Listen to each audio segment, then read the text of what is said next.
Hi, my name's Bob Greenyer, and I'm a volunteer with Martin Fleischmann Memorial Project. So welcome for joining me this 12th February 2023 for O Day. Mourning, not morning. Can everyone hear me?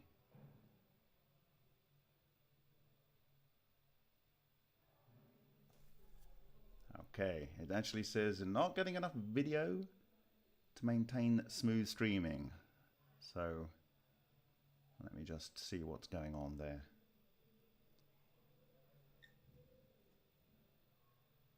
Okay.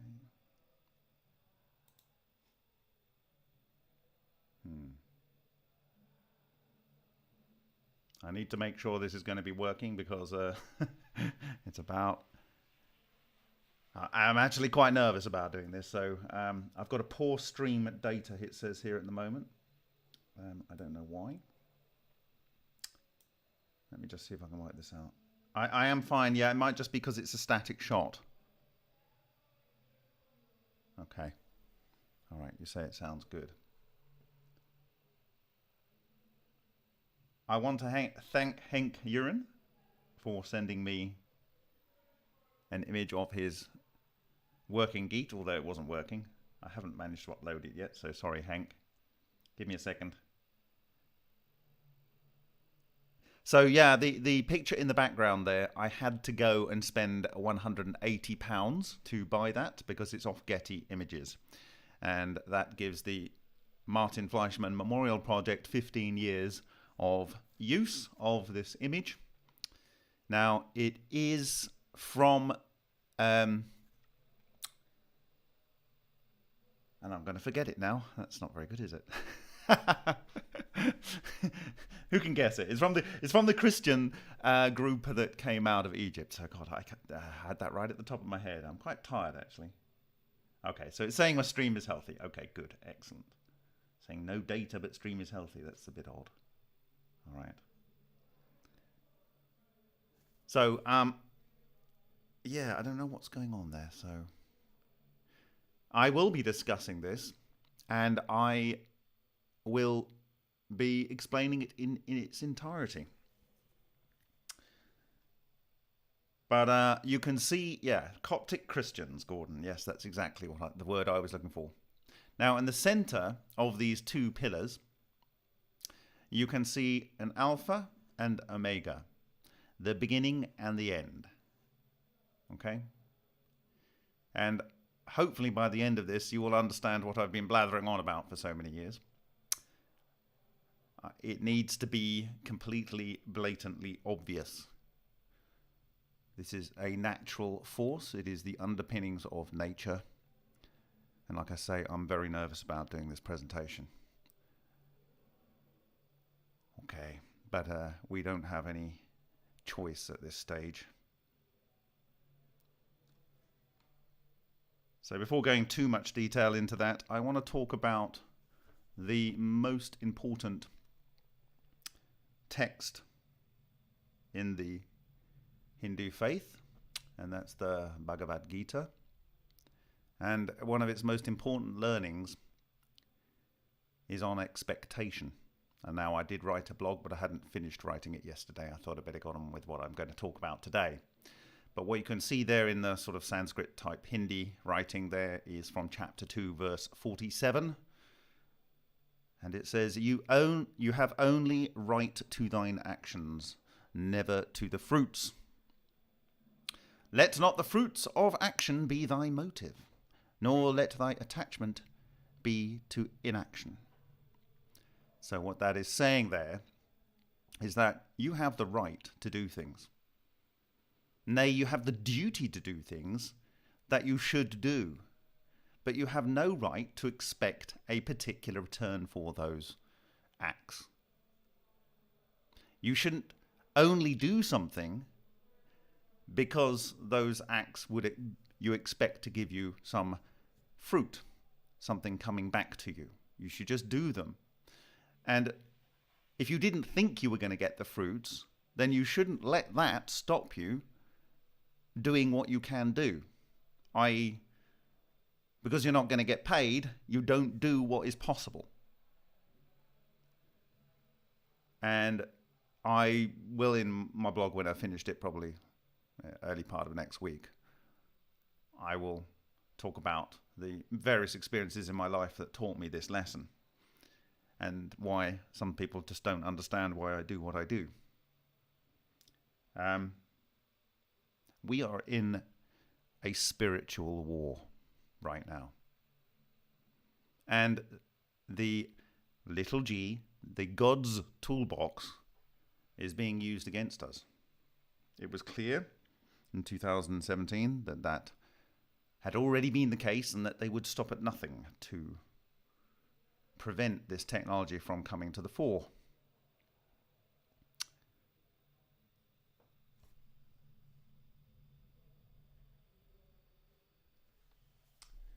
Right now, the inflation was announced yesterday or the day before in the Czech Republic has reached 23%.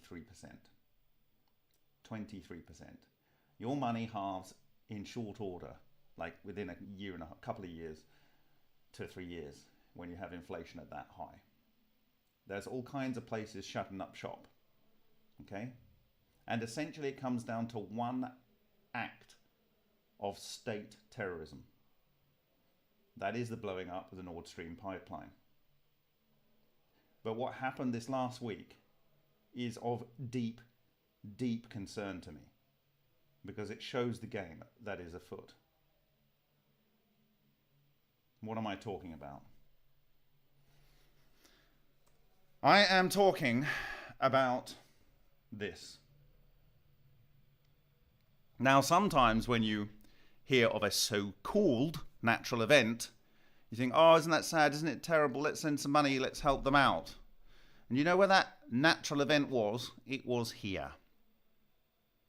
A major interchange of oil and gas pipelines coming out of Iraq and co-fed to terminals from Iran and from the Caspian Sea.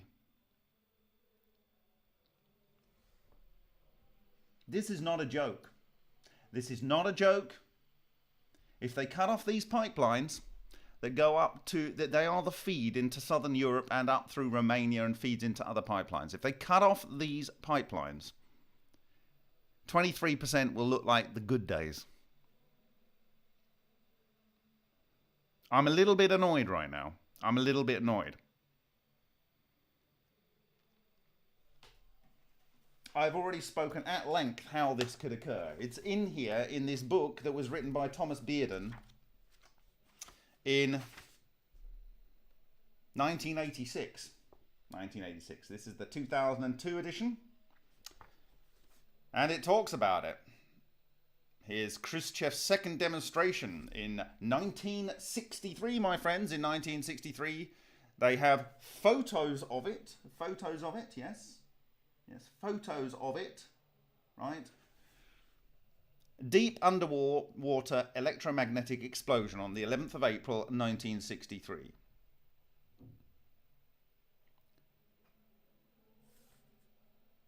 And he says it's electromagnetic, but it's a deep underwater nuclear burst demonstrating some water phenomenology produced by Khrushchev's second demonstration.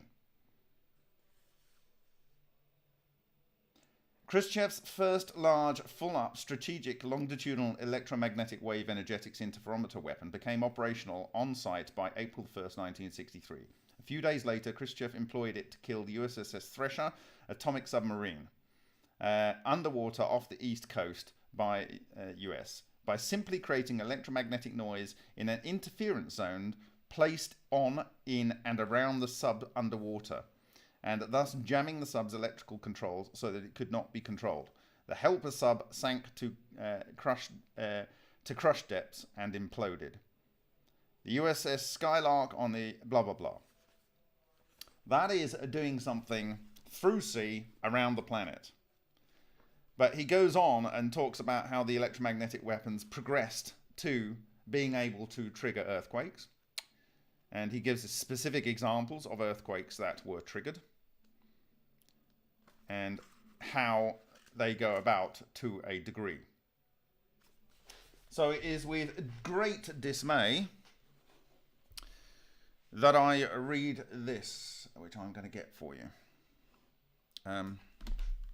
Now, I can't read it all because there are laws in the Czech Republic that say that if I read certain things that this politician said, I can face 3 years in jail. But this here is Senator Diana Livenovici, and she is, if I've got the name right, she is a Romanian senator. Okay, and I need to be careful which bit I read. Okay, I go and look for the full transcript of this, I urge you. 150 aftershocks of a devastating earthquake, the second larger than the first, without the existence of an epicenter. The area being artificially stimulated. Geological weapons having existed for a very long time, being used so far without causing too many casualties, probably for experiments. Now it has been put into practice. If we look carefully at the map of Turkey, we will see that it is furrowed by gas and oil pipelines. This being actually one of the goals, their destruction. But 10 seconds before the occurrence of the so-called earthquake, the Turks closed these pipelines. In addition, 24 hours before the earthquake, 10 countries withdrew their ambassadors from Turkey. 5 days before its occurrence, the Romanian Ministry of Foreign Affairs issued a travel warning for Romanian citizens in Turkey, although there was no danger, as did other countries. By killing people, they served their interests. The maps shown on all television channels show that there was no epicenter, but the line with thousands of earthquakes. You have to read the rest of the article. That is the only segment I'm going to read today.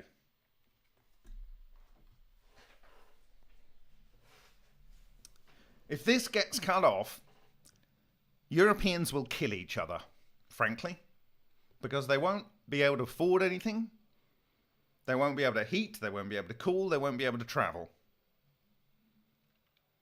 Okay? We are in a spiritual war. And we cannot expect to get anything for our labours. The government aren't going to come and save us. The word comity means a group of nations working together for the common good. And if you insert RNA into the word comity, what do you get? You are in World War III. It's happening all around you right now. You must wake up. It was inevitable. And perhaps you will understand the significance of what I'm going to share tonight.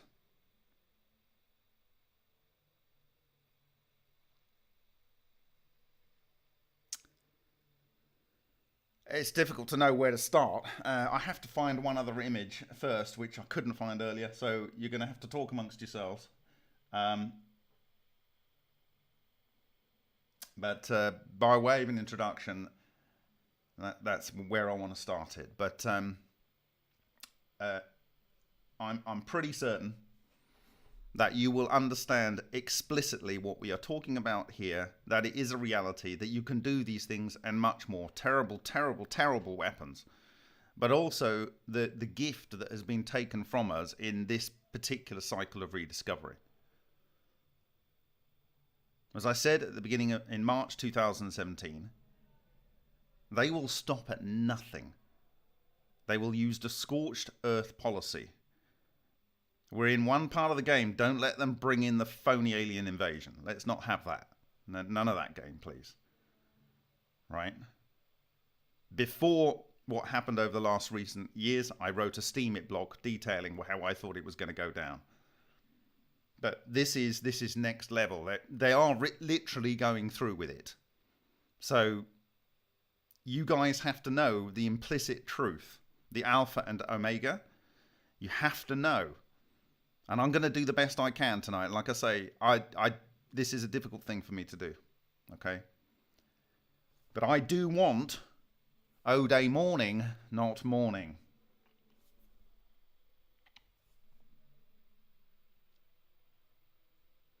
You can talk amongst yourselves about where the Coptic Christian faith came from and what you think you're seeing on this screen here. Nothing at all on this carving is by coincidence. It is science. It is science explicitly carved with exquisite accuracy.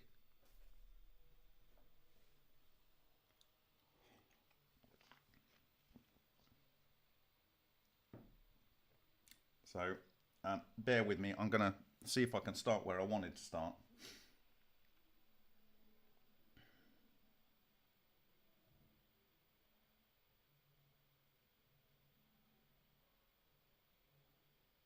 Actually, I'm going to read something else, actually.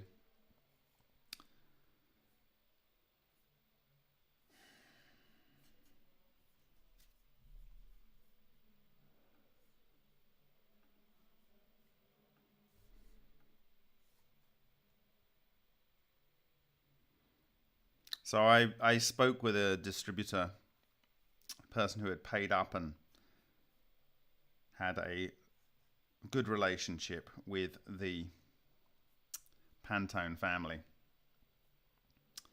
I tried to buy Pantone's book, but it wasn't available on Amazon. There was a link to a scribed version of the document, and where I am reading this from now. So I think this is, I don't know which page it is, but anyway. This is Paul Pantone. My contribution was only for small engines up to 20 horsepower. People violated my free plan stipulations and efforts from day one. Many people began installing it on big trucks, ships, motorcycles, and even a helicopter with no intent of making any donation or paying any royalties. These people felt they could hide in the woodwork and I would not know what they were doing. But they were very wrong.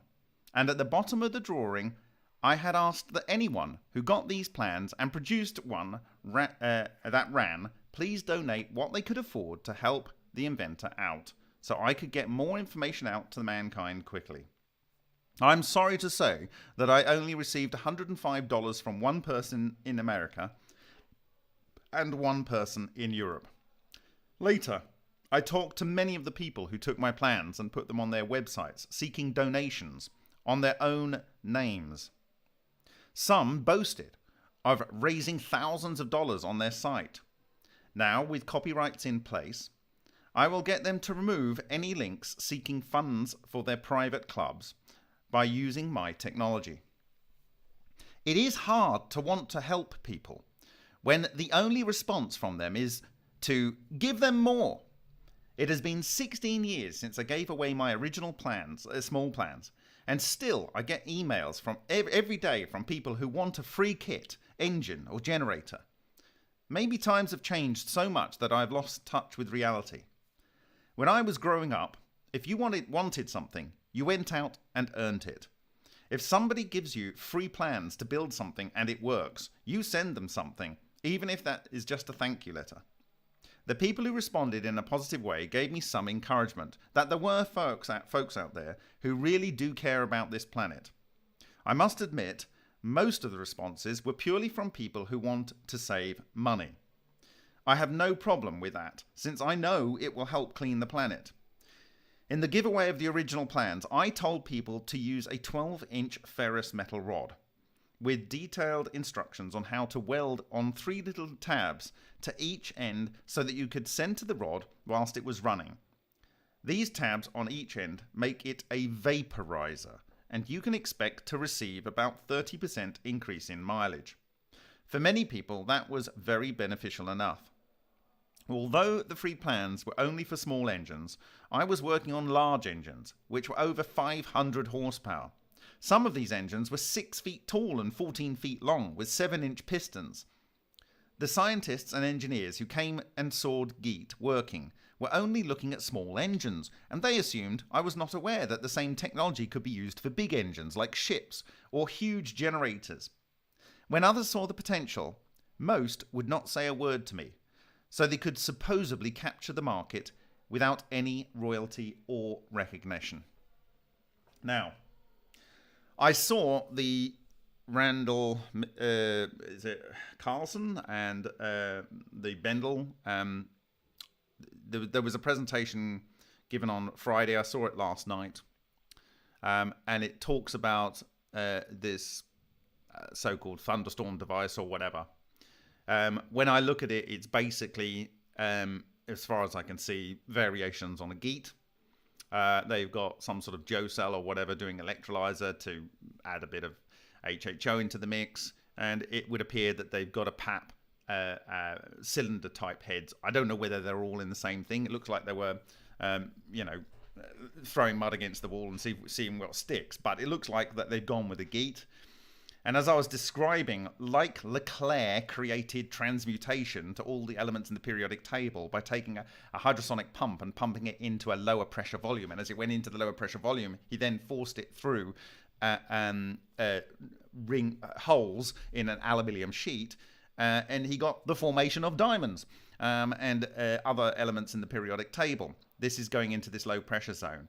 The innovation that I can see in that device is they've just expanded out the low pressure zone into a sphere so that the ball lightning has more room to operate, as it were, than the standard Geets. Now, I don't know whether this was a design in more advanced Geets, but I think it's not good form. It is not good form that the claimant here is not giving credit to Pantone.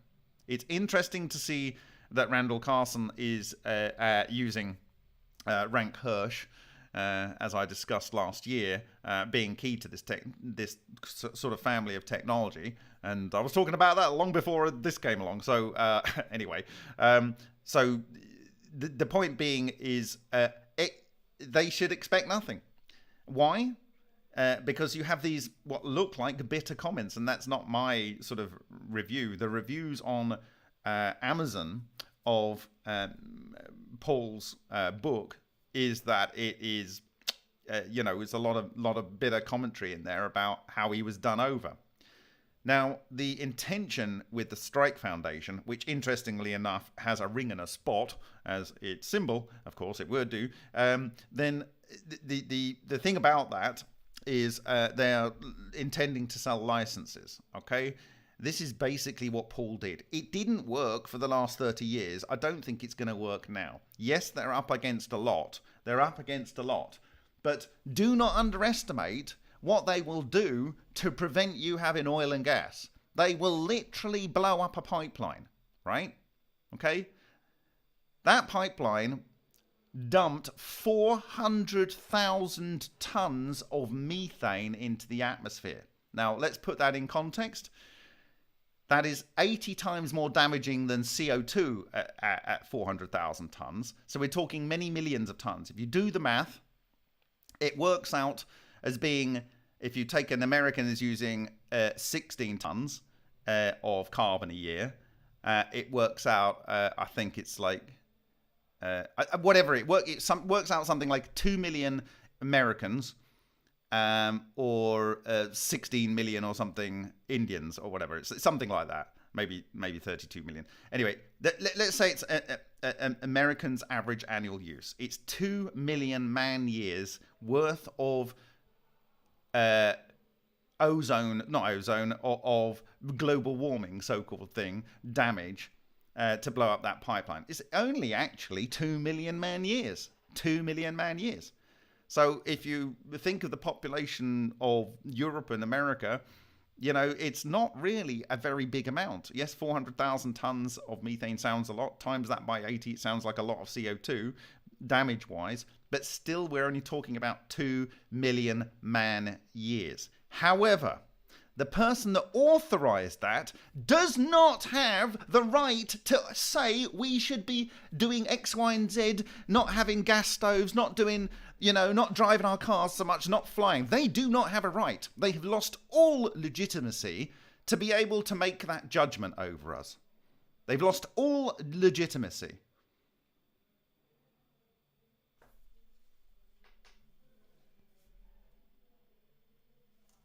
It's not all going to be a rant today.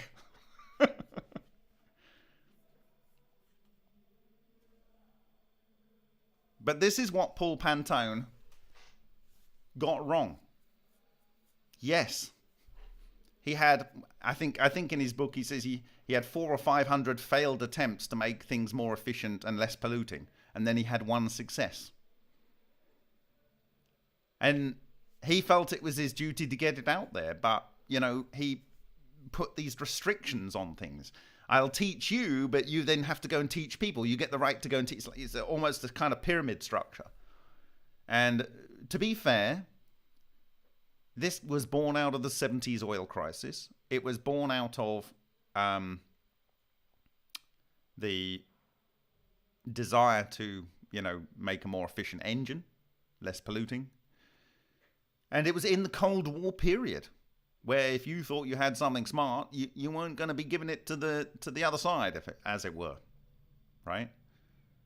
But it's a Pyrrhic victory for someone to have something and for someone else to not be helping the planet along. It's a Pyrrhic victory if you're not using much energy, but everyone else is. Because if you are to believe that the environment is going to be denuded or the atmosphere is going to be damaged, then you've got to help them not do that as well. So he expected to get returns. He writes that he expected and he didn't get it, and he obviously felt affronted by that. And I expect there will be the same thing with the Thunder machine or whatever it's called. It sounds a bit like Centilli's device. Centilli never got anywhere, or certainly it's not obvious that those machines by Centilli are installed everywhere. Okay? But we absolutely cannot expect the people that are blowing up pipelines and trying to damage other sources of energy to help us along this journey. We have to do this ourselves. We have to do it ourselves. So, hi Corky, hi Gordon, hi FPV Angel, Drew Duncan, Lucas, hi Alex Del Castillo. Yes, nobody can own this tech. No one can own this tech. Right? Bendel is Geet creating wares. Yes, it is. It's just Geet. And it is disingenuous. It is disingenuous for them to pretend that they've got something new. They haven't. They haven't.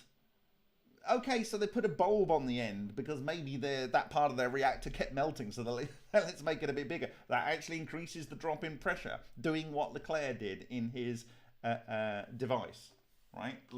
Making faster that drop in pressure. So it probably is a good idea. Okay. Hi, WP for Truth, Ajax Adamus. Hi, Jared Ruse. Yay, we burn stuff. I like your handle there. Hi, Daniel Foster. Hi, Thumper Hunts. Hi, J Decker. D2105K.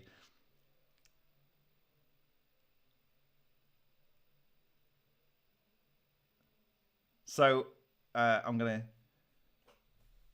go and find the image I was going to find and let you ruminate on that. Hi, Starfish Troopers. Oh, that's a great handle as well. Hi, Lewis No Arrow. Okay, it's great to have such a good quorum here. Hi, Creating Awareness. Okay, so this is going to be a little pause. I wanted to start this one early because I wanted to get my let's call it bitching out of the way. But this is an extremely serious time we are living in. Hi, Henk Yuan.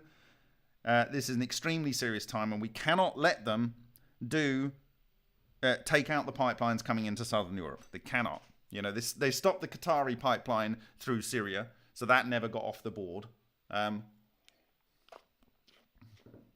They've taken out the Nord Stream pipeline. This is literally killing a continent. Okay? It is killing a continent. I will give the parable of the Indian family again, before I go look for this image. There was a famine up in northern India many years ago, and one of the families was very prudent during all the years of fat, and they looked after their. They saved some grain and some pulses and stuff and so forth. And when the famine came and it really hit hard, the villagers were dying of hunger. And what they found a little bit suspicious was this family were all looking pretty healthy. And so they suspected that they had been prudent and, saved for a rainy day. And they went in, they killed the whole family, and then their food. So do not think because you're sitting pretty that this won't come to bite you. And you do not understand, I think, how quick this can change. It can really, really change fast. It can really change fast. And it's literally psychopathic what they are doing right now. Psychopathic. We have to remove any moral argument for them in their twisted minds to go through with this. By that, I mean we have to make sure that CO2 is not an issue. Methane is not an issue. You are producing energy, and the energy is extremely abundant and doesn't damage any part of the environment, and we can support trillions of happy humans on this planet without denuding the environment for other creatures.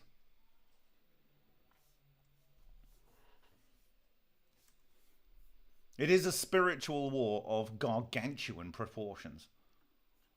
Okay, I'm going to see what I can find. I've got it somewhere, I think.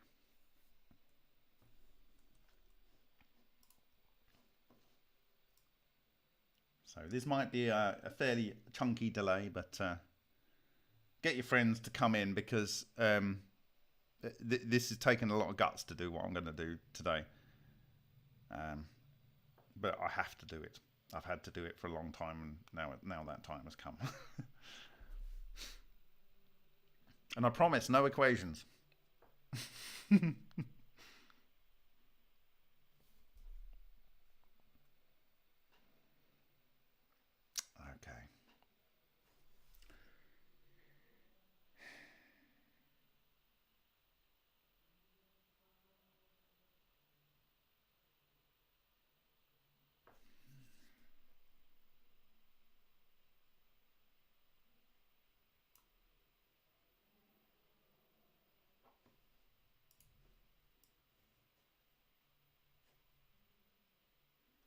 If you're watching this on replay, you need to skip to when you see something else other than my mugshot on the screen.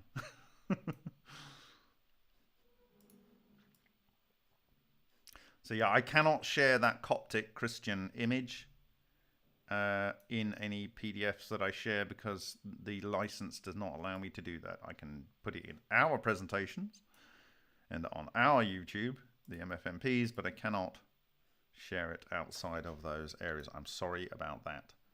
But you will be able to refer to it in the YouTube. The organisation hasn't got enough money to fight Getty Images.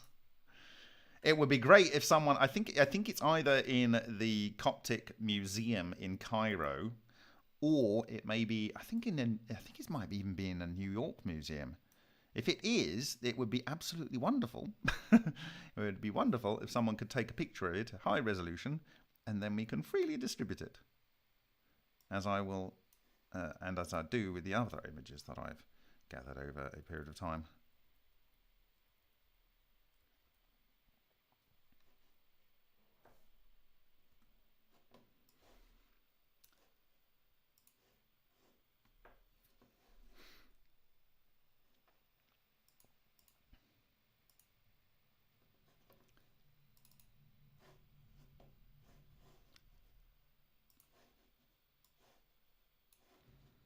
Aha!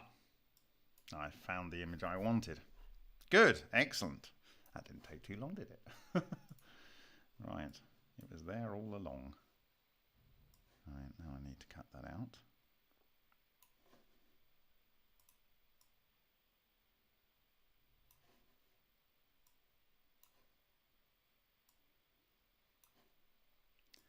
So sometimes when you are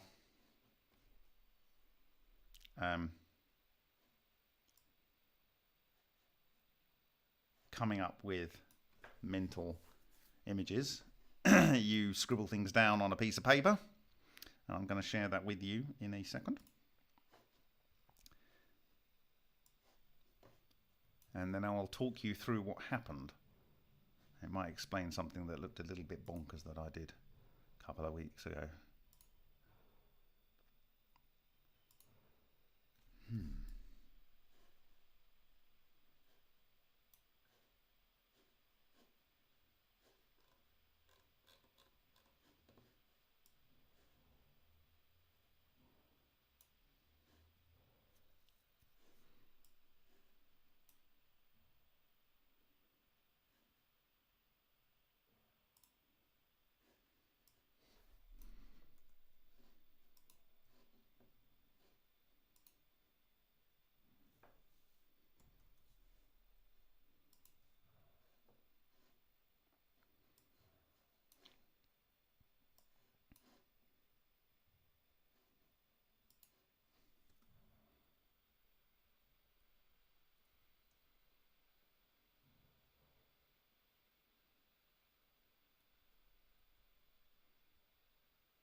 The main image set that I'm going to be using today isn't using all of the highest resolution images I have, so I will work it up at a different time to be superior quality. But it's good enough to get across the concept today. Now, if only I could find... All right. So I made this on the 17th of January, nearly a month ago, at 2 minutes past 5.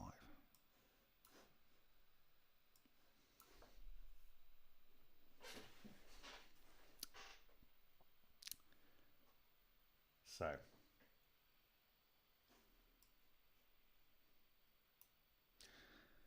I wanted to expand upon the kind of drawing that I had done to first explain the ultra experiments here. So as you are aware, I believe the minimum fractal structure can be 2 at every point. I would like to credit the Chilbolton 2000 crop circle for that, and the 2001 crop circle, where they said, beware of the deceivers, there is still time. That was the message that was associated with one of those crop circles. And so in the pit here, you have similarly 2 torus, but at 90 degrees. And those will similarly have 2 torus at 90 degrees to that, and it's fractal all the way down. The minimum fractal is 1 on one side, 1 on the other. Okay, and this produces your spiraling. I'll give you other examples, but this goes from the ultra experiment and substructures all the way up to galaxies like the spiral galaxy, which I've talked about before. But in the top stage here, you get the resultant toroidal moment from this tori and this tori, which I've crossed through, and then this gives us our resultant fractal toroidal moment going around here, in which our dark matter flows. Okay, and this produces a flux going through the center. And if you remember, we saw these specific little triangles eaten out of the central zone of this area here. Now you will understand, hopefully by the end of this presentation, the region in this central zone, the distance from here to here, that one would expect the maximum of this effect to occur. But what I wanted to do is kind of like think on that a little bit more. And by the way, it's kind of like where you have a metal, it's electrophilic, and this leads to the production of easy water, which means you get more negative ions next to the metal, and that means you've got more positive ions on the outside. And with the depressurization here, because of the rare refraction pulses going on in the ultrasound and so forth, you end up with these vortices forming, which are charged particles spinning around, and that basically creates your toroidal moment, initiation. So that happens.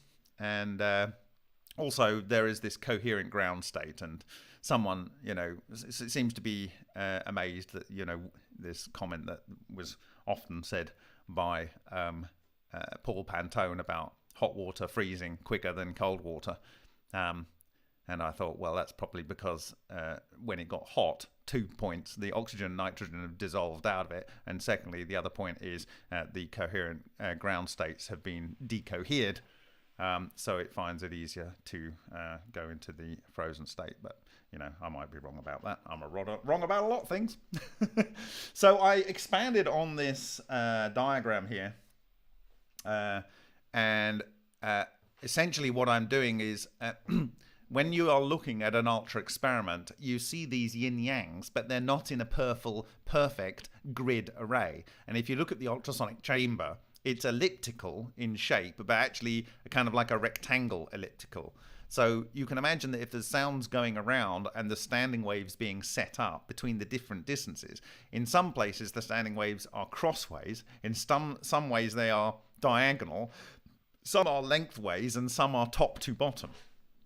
And so this would account for the field interference, or rather, should I say, the rarefaction pulse interference of the different waves, and this would account for the organization of, in my view, the yin-yang structure. So I will do this in much better detail. I haven't put the peaks and the troughs. This is at the point of initiation of a series of standing waves. So I've done a generalized image here where you've got an electromagnetic wave represented as curves for places where they're used, and I've got these wide lines and compressed lines to represent rarefaction pulses. I have OM as ordinary matter, DM as dark matter, TM as toroidal moments, and XYZ as orthogonal wave propagation. So you have this wave interference that leads to these various arrangements of yin-yang structures. Okay, and so the point is I was looking at this, which is, kind of the vortex structure that you see, and we're going to see a lot of those. We have in the past, but I think it's going to become very clear what that's all about. And what this would do is that the vortex here would burrow into here, leaving a cone with a pit in it, and this would burrow into here, and it would leave a pit with a cone in it, and that gives you the structure that I just showed you here. The cone with a pit in it, and the pit with a cone in it. And in my view, the cone end of a Geet rod would ideally be shaped like this, and the pit end would be ideally shaped like this. And it's funny because I was speaking to a very experienced maker, and he says there's something special. It's not just a pit which you have to put in for optimum. I said, before you say anything, let me tell you what I think it's going to be. And I described this, and he goes, yes. So there we go. I think a blunt one at the front should be fine, because the front is less important than the back in terms of the vortex structure that you need. Okay, so I was looking at this, and on the 17th of January, and I was thinking, oh my God, these look exactly like something else. And I'm going to go and look for what I made then. I need to find images that I made on that day. Oh dear.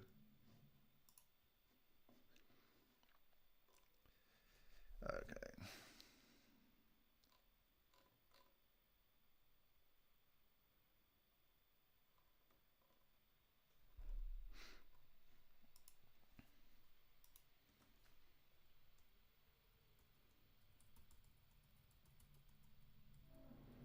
Well, I've already made the graphic for this, but it was meant to be for another presentation. But owing to things that happened in January, I was unable to do it.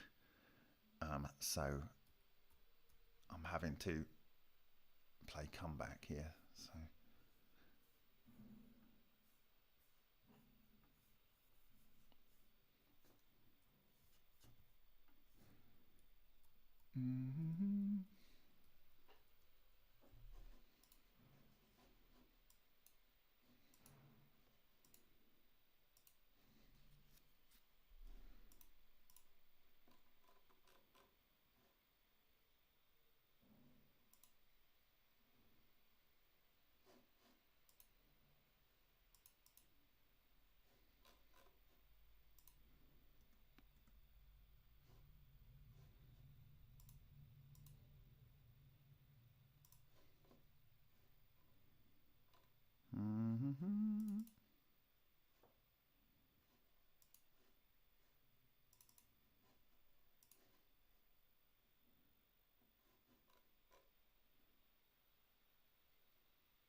You're not far off, Corky.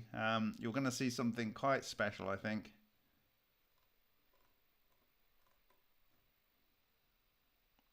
Hi, Cosmic Dave. The owl has the wrong proportions, though, in my view.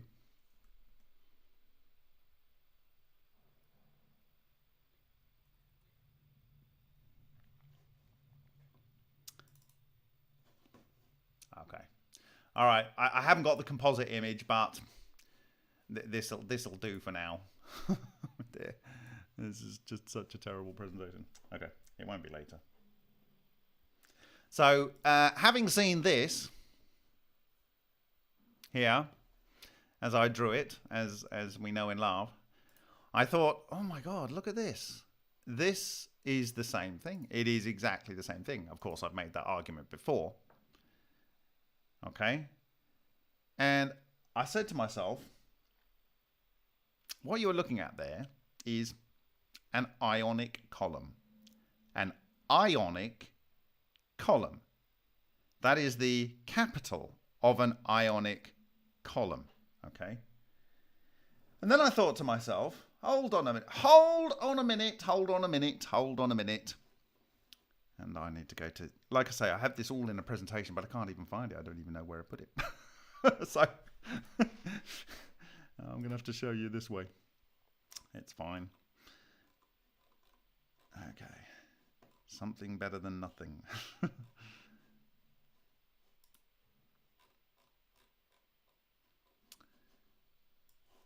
This.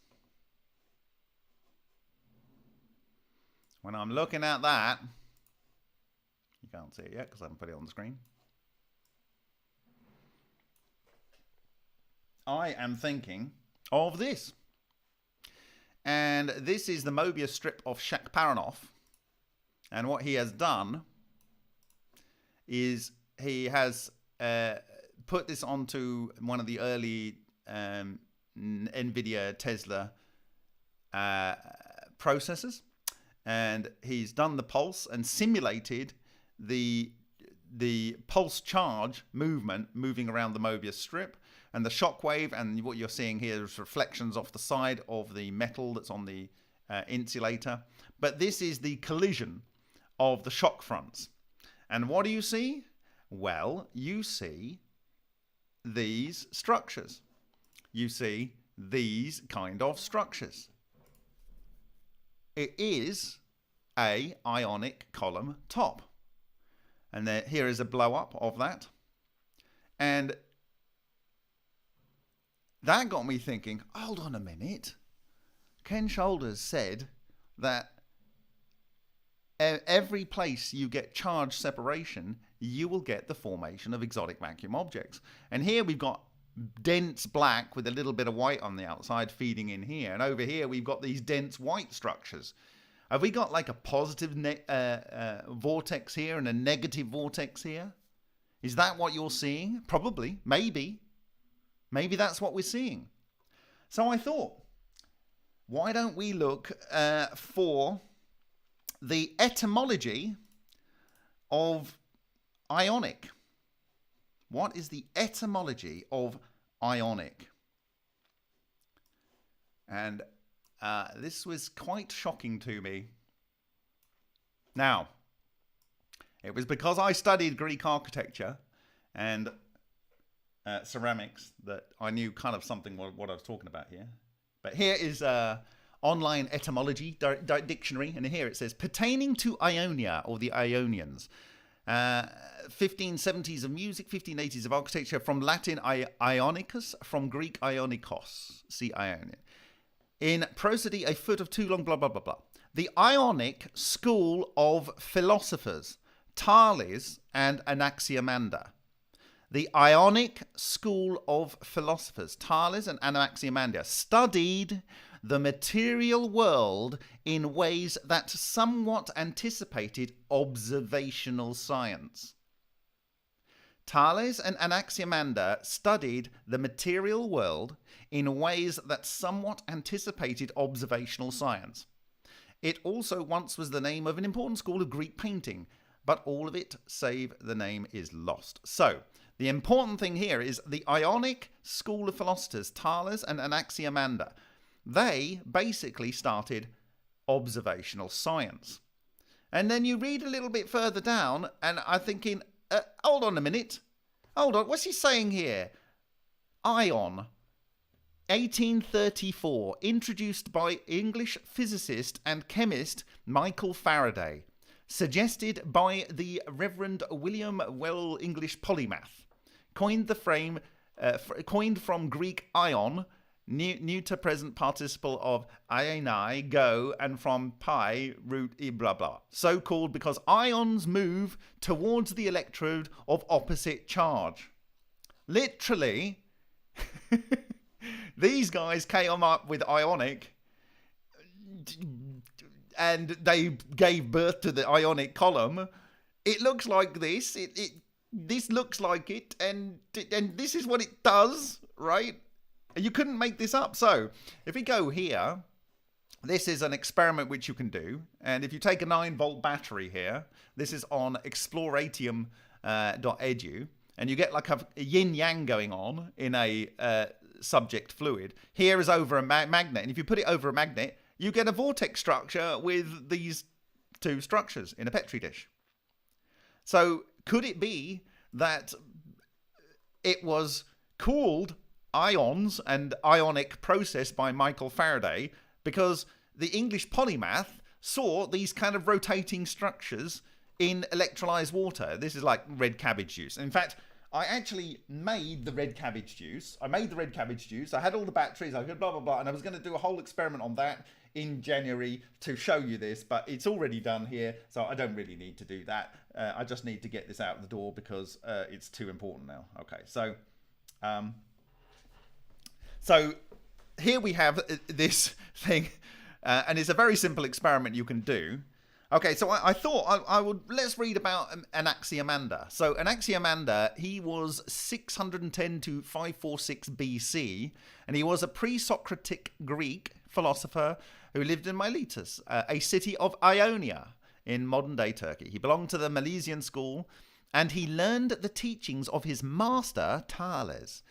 He succeeded Thales and became the second master of that school, where he counted this guy and Pythagoras amongst his pupils. So he taught Pythagoras, right? Blah, blah, blah, blah, blah, blah, blah, blah, blah. Anyway, so basically, this guy here, Anaximander, invented the scientific method.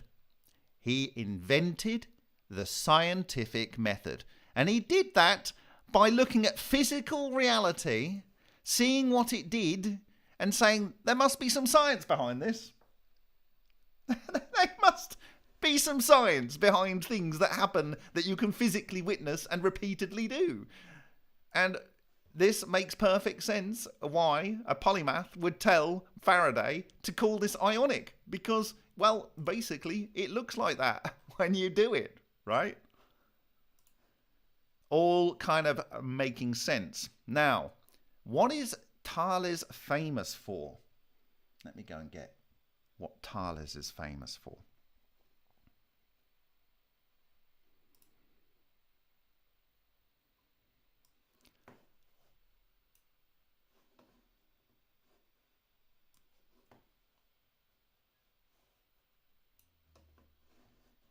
So we're going to look at Thales. Where's Thales? I'm probably saying this wrong, but this is the dude here. Like, this is the dude. Thales. Thales of Miletus was a Greek mathematician, astronomer, so on, blah, blah, blah. And he otherwise historically recognized as the first individual known to have entertained and engaged in scientific philosophy. Scientific philosophy. This is the dude, right? The last time I saw a sculpture of him was in a sculpture garden made out of marble in Vietnam. Made by people who are supported by the states because they are multiple generations of genetically harmed from Agent Orange. And yeah, so that is Thales, and he is referred to as the father of science. He is often referred to as the father of science. And his protege, Anaximander, developed observational science and the scientific method and taught Pythagoras. But what are they responsible for? Well,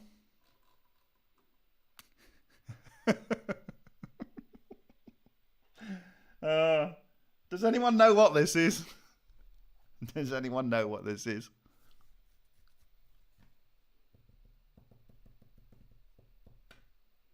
Anyone know what this is?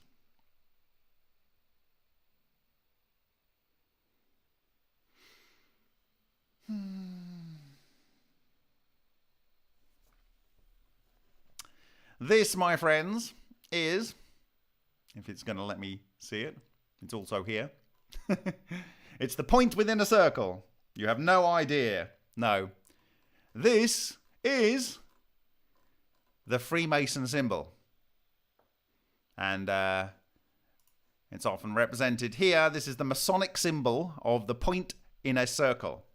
In some versions of this symbol, the volume of sacred law, VSL, is pictured above the circle. So what they'll do is depending on which state you have your lodge, you will have a Bible here in the West. You might have a Quran in the Middle East. You might have, I don't know, the Bhagavad Gita or whatever, Gita rather, in India, and so on.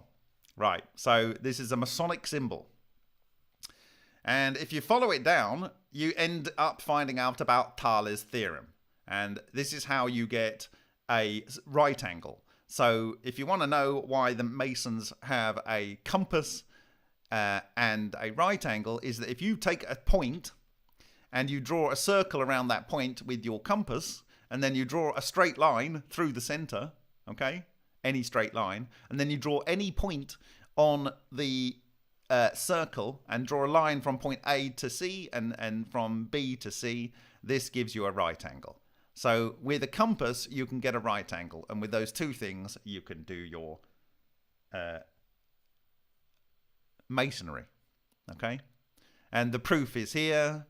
And this is another proof for it. But, if we take this to its logical extension, this is the theory of Thales. This is what Thales is famous for.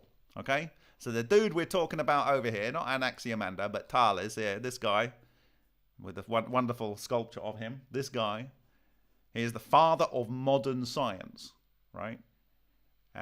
They gave birth to the Ionic. And here we go. This is Thales' theorem, how you can work this out. But if you extend this down, you get this, and I will give the links to this. But this is where it starts to get really interesting. This is where it really starts to get interesting. So, if you move one circle half the distance over the other one, so the center points of the radius is the center point of the other one, you end up with the Vesica Pisces, the symbol of Christ, okay, with the center point in the middle. Okay? And with that, I'm going to put some hold music and I'm going to visit the little boy's room before we get to the main event. So go and look up Thales of Miletus and his protege, Anaximander, and go up and look up Ionic etymology. And I'm going to put one thing up on the screen for you for your viewing pleasure. And it's a public domain image. This was all going to be in a presentation. But this is on Gare du Nord in France, and it's an Ionic column head on the Gare du Nord here. And I'm going to focus in on this. And there we go.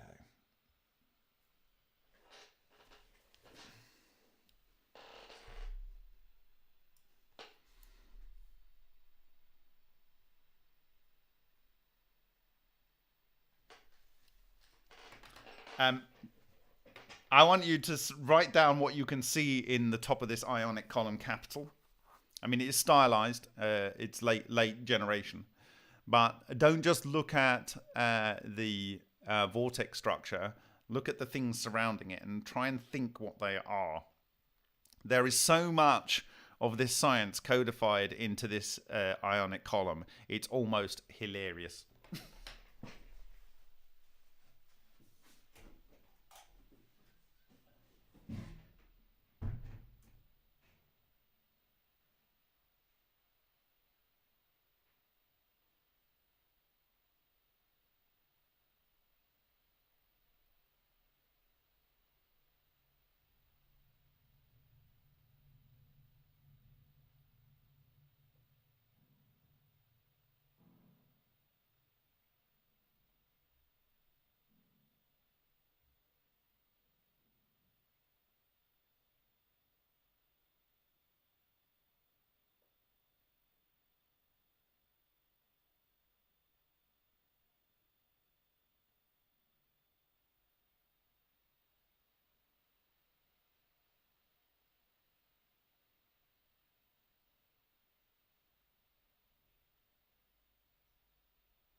What do you see? What do you see?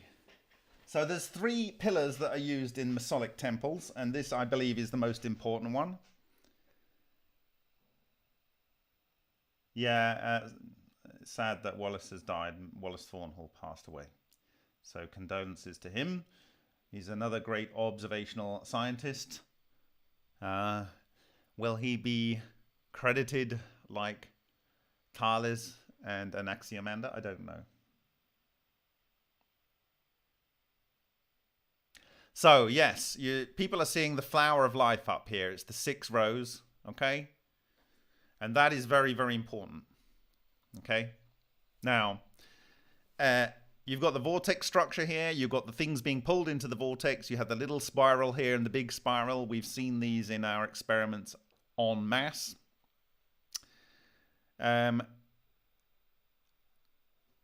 You get 2 flower of life coming out of here because the fractal toroidal structure at its n-1 level will output coherent matter traveling waves as pairs that come through the center of the vortex, okay? And this is where your new matter is born, okay? And so we see this coming out of the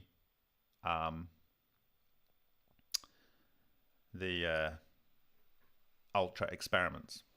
Now, the other thing which is extremely accurate, it's scarily accurate, is that you have a vortex going one way and it has one type of flourish, and then you have a vortex going the other way and it has another type of flourish, okay, above. Now, you'll note that the center points here are above the center points here, and it goes down, up, and this is exactly how it works. So when we look at our structure here, although this is a stylized image, again, you've got one above and one below, and the center line is here. So this is how it works in reality. You have it above and below. So it's wonderfully encoded in here.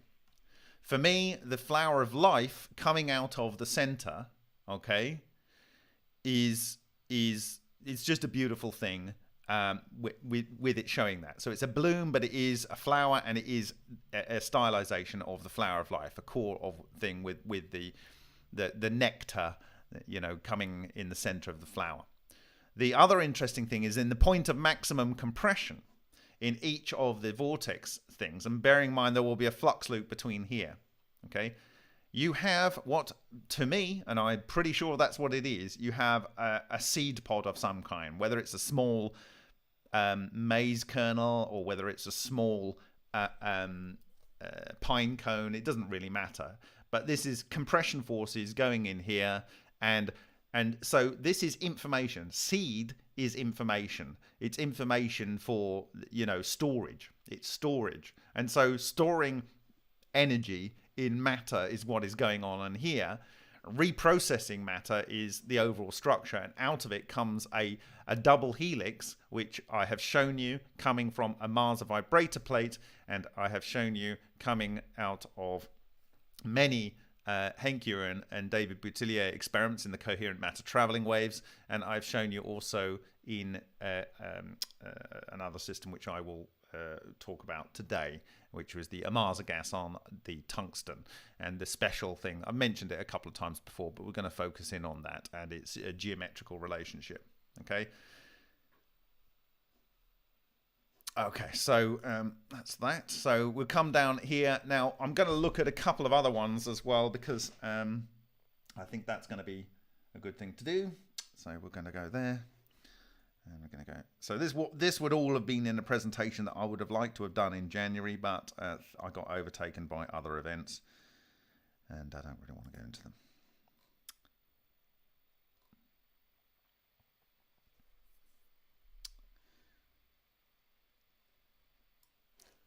So this one is on a 5th century BC column.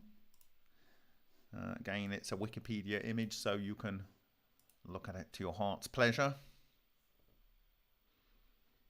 Okay, so it has a torus around here, and it also has these vortexes going around. It doesn't have the alternate vortices on here, and it has the sort of it's the bit below. The actual column itself is something, in my view, and credit to these ancient philosophers for seeing this. Full credit. So let me see if I can actually find the other image that I wanted to share on this.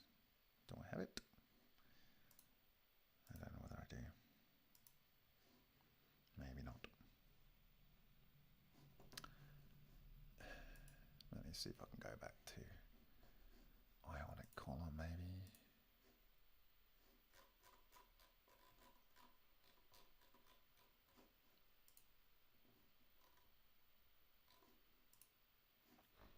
So I wanted someone to find these things. It's not like I haven't put the imagery out there. But here we are. And you'll see why it plays into the safety aspects of what's going on, and why I talked about what I talked about at the beginning of this presentation this evening. Okay. I'm going to just look for Ionic column. There we go.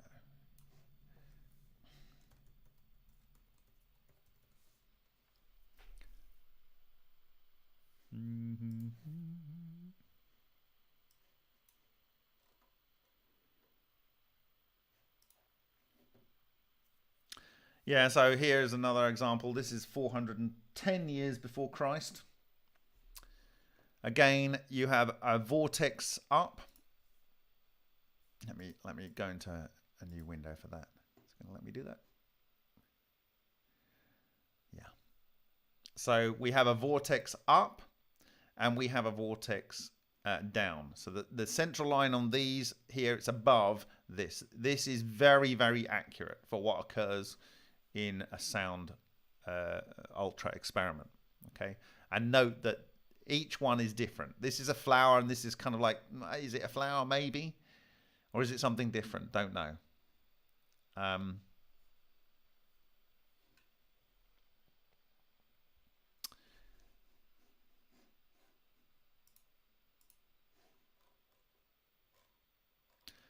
So what we have done is we've connected explicitly the birth of the scientific method, observational science, with the key structure, the capital Ionic column that gave birth to the word ion and Ionic, and it is charge separation, i.e. ions, that lead to the formation of charge clusters. In fact, it's so beautiful. It beggars belief. Now, I like this one here because let me just check where this is from. This is in Austria, and they like to call this a festoon, these things. But you have something coming out here and meeting in the center, and something coming out here, but they are coming from the core of this structure. And as we should probably recognize by now, out of the core of these structures, you have a flux, and one is pushing out and one is sucking in type thing. Okay. But again, it's a stylized Ionic structure. And you can go and look at that and you'll find, like, I mean, it's just a thing of beauty, really. And it comes from the power of just looking at what nature did. So long before Schauberger, these philosophers and the people that gave birth to the scientific method and observational science were doing this, and they should be given proper credit. Now, I like this one here because it's a Byzantine Ionic column from Albania, and this is very important because you have the vortex here and you have the vortex here. In fact, this is kind of like somewhere between Ionic. It's got the Ionic bit, and it's got the other one of the other types sort of on top, and they've got a cross here. But the cross is above this central zone, and this is important. Okay, you will see this in my work, which is the core part of this presentation here. So this looks like it is divided into 3, but it isn't. What it's divided into is 4. But what they've done is they've got rid of one of the divisions and they've centered this central bit here. And that is very, very important. That is very important. And they put the cross above that. It's very, very, very hard-coded in stone science. Okay. So why am I going on about these spirals so much? Well, this is why. Oh, you gotta love it when a plan comes together.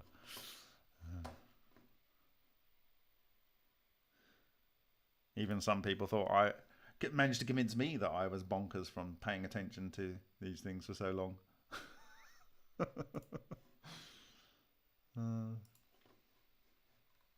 Right.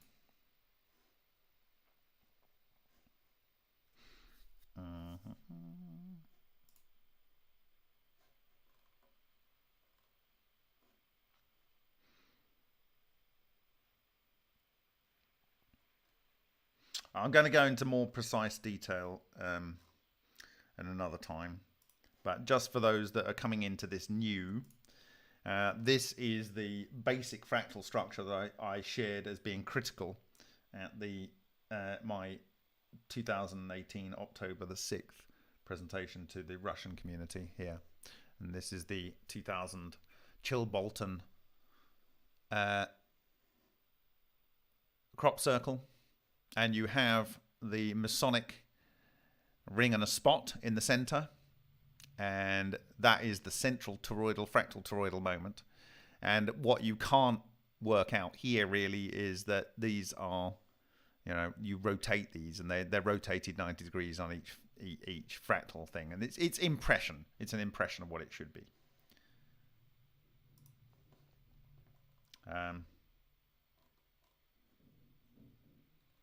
And the following year, they put this down here, which was their supposed communication method. And I've talked about how the fractal toroidal moment feeds into the superfluid supercondensate of relic neutrinos, and maybe even the flux threads and enables you to communicate over distances. And when I'm talking about the center two toroids, the flux coming out, I'm talking about this and this and this. Sorry, you have these helix coming out of the center of a cavitation spot. And here you have the structure in a bubble structure, and you have the same structure here in a lion experiment.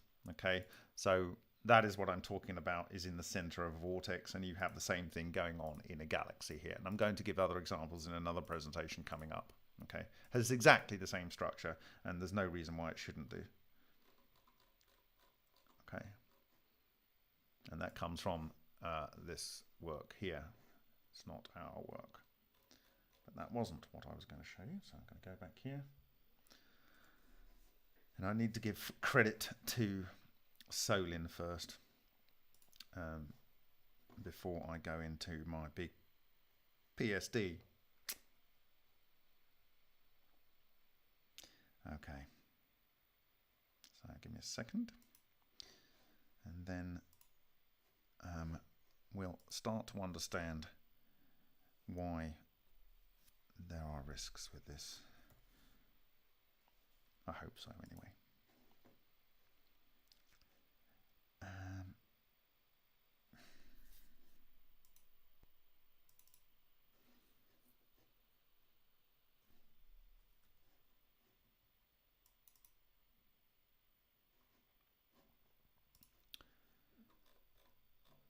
So, from the monopole clutch presentation, I'm going to pull up where is it? This one, and we're going to look at this later, but this is a soliton interaction. Down here I've got this 1950s image where they have an aerofoil and they have dust particles on water, and they move the aerofoil, and it creates it creates this structure, which is essentially the Vesica Pisces here, and this is exactly what happens. So the particles you can see here form these structures, and this is a standard vortex. The material gets trapped in the center, these dust particles. You have this angle here, and you have another type of structure here. And it depends, because if these move further apart, these change angles. So this is the triangle I talked about, oh my God, so many moons ago in this. So these are the mirrored structures here, and they are pointing to something.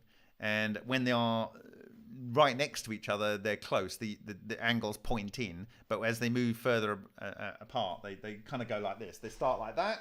Sorry, am I doing that one? This camera. No, this camera is wider. So they start like pointing there with the black hole or the sphere in the middle, depending on whether a yin or yang. And then as they get further apart, they move, and the triangles like kind of move apart like that, and they're pointing somewhere. And I sort of joked about that at the time. Where are they pointing? Oh, where are they pointing? many moons ago. And so the basic structure here is these. Like this one down here on the bottom right, which is the one where they're pointing together. But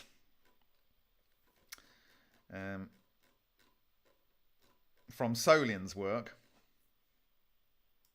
here, this is from his patent. In fact, this is a drawing in his 1992 patent for his coherent nuclear reactor. He says these signatures, which are these two circles overlaying, they are the signature. In fact, all of these are signatures of these nuclear processes, and we've replicated these. Shoulders replicated them, and so on. And here are the first ones, and this is where we're going to start looking at the PSD. Okay.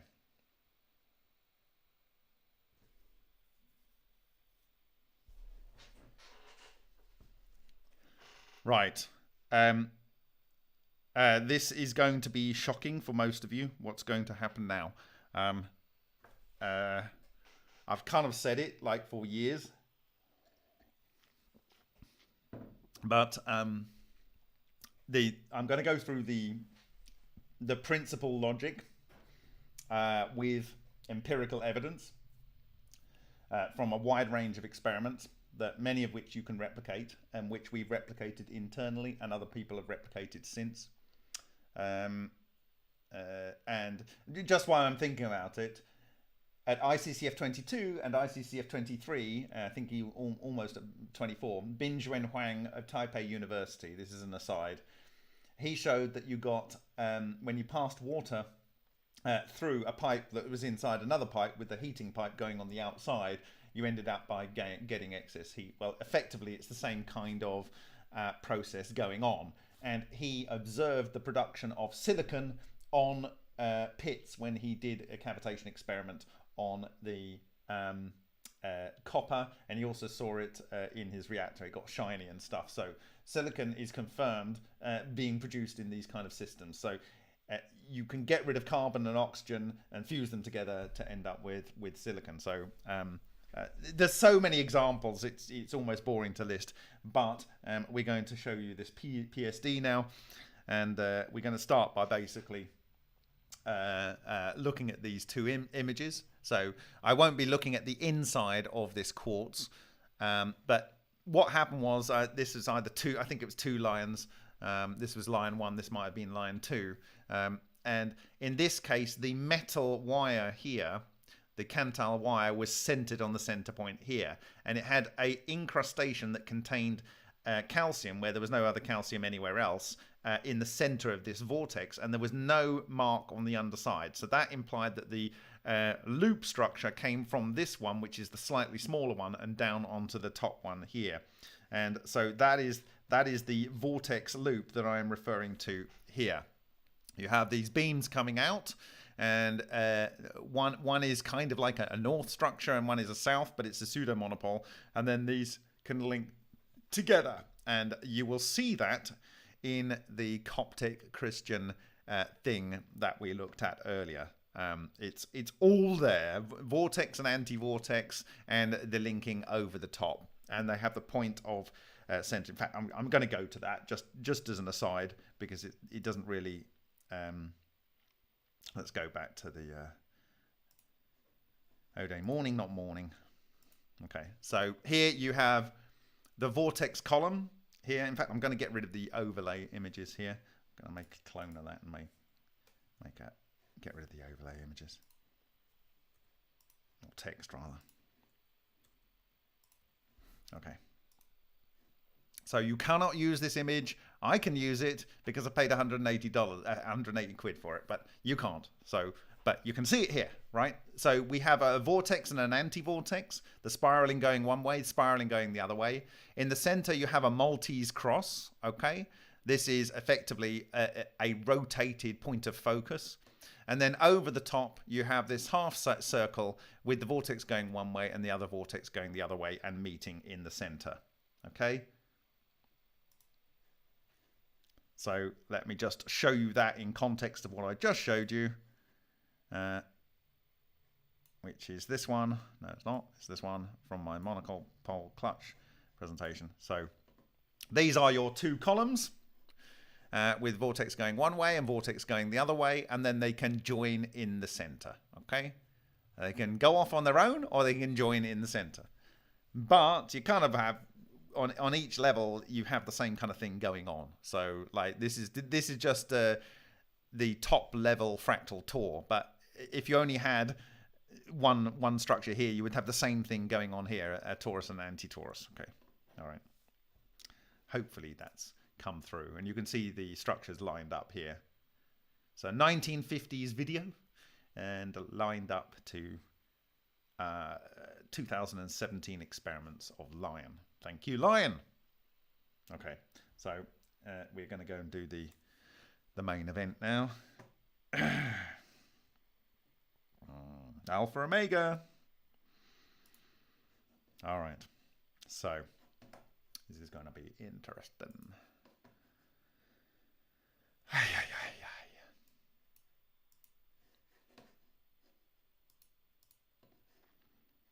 This is not mine to own. This is everyone's birthright. We have used this technology on Earth before the last ice age. The evidence is in the archaeological record for that to be a true statement. Okay, so what I have done here is I've combined the two aspects. I've got the Visa Pisces here that we showed on that website, is a construction and an extension from the Masonic circle and the spot. And we have the central pot spot here. And if I turn that on and off, there you can see the partially affected area on the outside and the much more affected area on the inside. So I'm going to start off with surface effects at this point. And the next surface one that I want to look at is the lion cauliflower, and there it is. So you have the central point here, and you can actually see it. One thing I have to say is some of these images are taken with different lenses. They have different distortion on them, and they're not always square on. So we have to do the best we can by representing what's going on. But the most burrowed bit is in the center and the least burrowed bit is on the outside. You can see how this is in focus here, this is in focus here, but it goes out of focus rapidly. And this is through the volume of the quartz, okay? So most of the action is occurring in these two central areas. Okay, so I'll take the yin-yang off there. Now, the interesting thing between this was in line with the B field on the solenoid of the reactor, and this one was 90 degrees to it. And this one was on the outside, in my view, pulling stuff in, and this one is on the inside, pushing stuff out.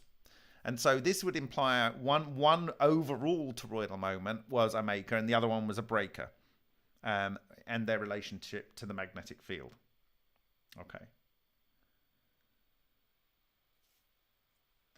Oh dear, Gordon's joke for the day, Alpha and Omega, it's all Greek to me. It won't be Greek soon. The beginning and the end. Okay, so the next one we have is a Mars gas and the 10 yen coin. No, sorry, this is a Mars gas. A Mars vibrator. So this is just ultrasonic vibration on a steel plate. And you can really see the point in the circle on these. It's very, very, very clear. So you have the point in the circle and the point in the circle. And then you have this zone which is overlapping. And then you have this kind of fuzzy affected zone out. And then you have this kind of heart shape. It always kind of makes this heart shape. You're going to see that a lot. I've shared that a lot. Okay. So these are all surface effects. So you got, where are we? Blah, blah, blah.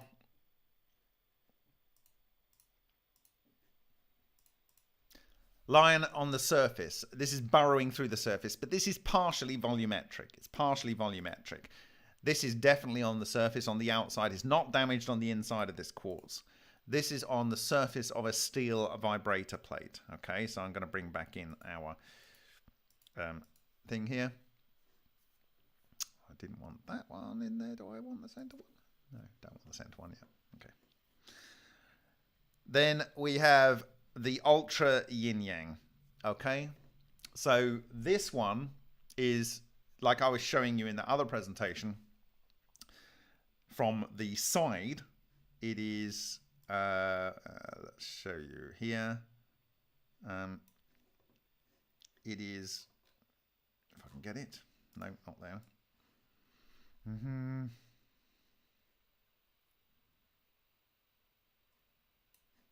Oh, you know the one that I was just showing you, that I've got in the background here, actually. No, I haven't. Oh, well, you know the one. This is from the top. Okay. Now, that will actually give us some more construction lines, which we're going to put in a minute. This here is an Evo that struck on the side of the outside of the quartz sheath that covers the anode in Henk Uren's Vega experiment. And interestingly, you have the double vortex coming through here, through the core, and this is, you've got something that's damaged slightly in this central area here, and it's off at an angle. Now, why is this? Well, what you're not seeing here is the actual central zones, and it's going to be important to put those on. But first, I'm going to show you the same kind of offset here, and this is the Om. This is these are both Oms in the sort of Sanskrit writing, but you've got the fact that toroidal moment is pinching this material over here, and that's going to become important when we look at the Umaza gas versus the tungsten. Okay, so got so many here, right? Okay, so what I'm going to do is I'm going to take the yin yang here, okay, and I'm going to add in the important construction elements for this, and if I can get it. Is it this one? Okay, so they are the central zones, okay, but that doesn't quite describe the bubble area, okay, because the bubble actually lives between here and here, okay. So the actual bubble, if I can do it, which one is it? Is this one. Now remember what I said about that column that had the cross above it and the two central spots and the other one, and I said this is 3. So this inner one here is half the radius of this, okay? This one is half the radius of this, but this isn't, okay? This is the center point here, and then divided in 4 to the center point here, radius, and then 4 across there, but you don't have 4, you have only 1 in the center here. So this is a still calm place. This is the Christ center. This is the Christ center, okay? And so let's see if I can go back to that image of the Ionic column. Did I keep it? What did I do with it? Did I keep it? I don't know whether I kept it. Window. Did I keep it?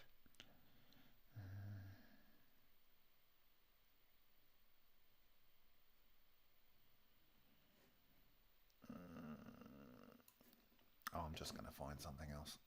Christ, where's the Christ? Ionic column.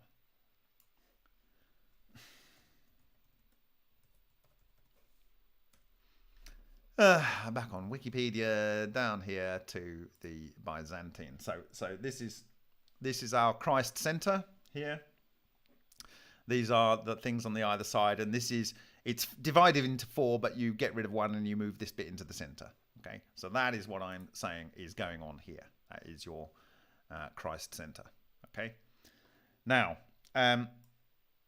you're probably wondering, what am I doing talking about 4 here? Well, before we go forward, I'm going to drop in the yin yang. There is the yin yang. It's an absolutely perfect match. So if I change the opacity on this, you can see that the division of 4 across here gives the black spot absolute exactly and the white spot absolute exactly, although that I've made this in Photoshop, so I haven't done it in a vector or, CAD picture. So there's a little black line here, but it's pretty much exactly.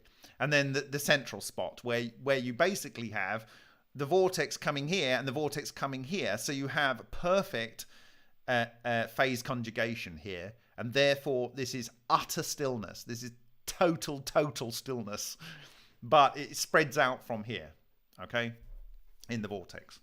So this is, whilst this is a division of 1 of that, so it's half of that, and this is half of that, this is this different ratio here that ends up by giving you 4 across there. Okay, now why is this 4D4D ratio important? Well, because that is the structure of the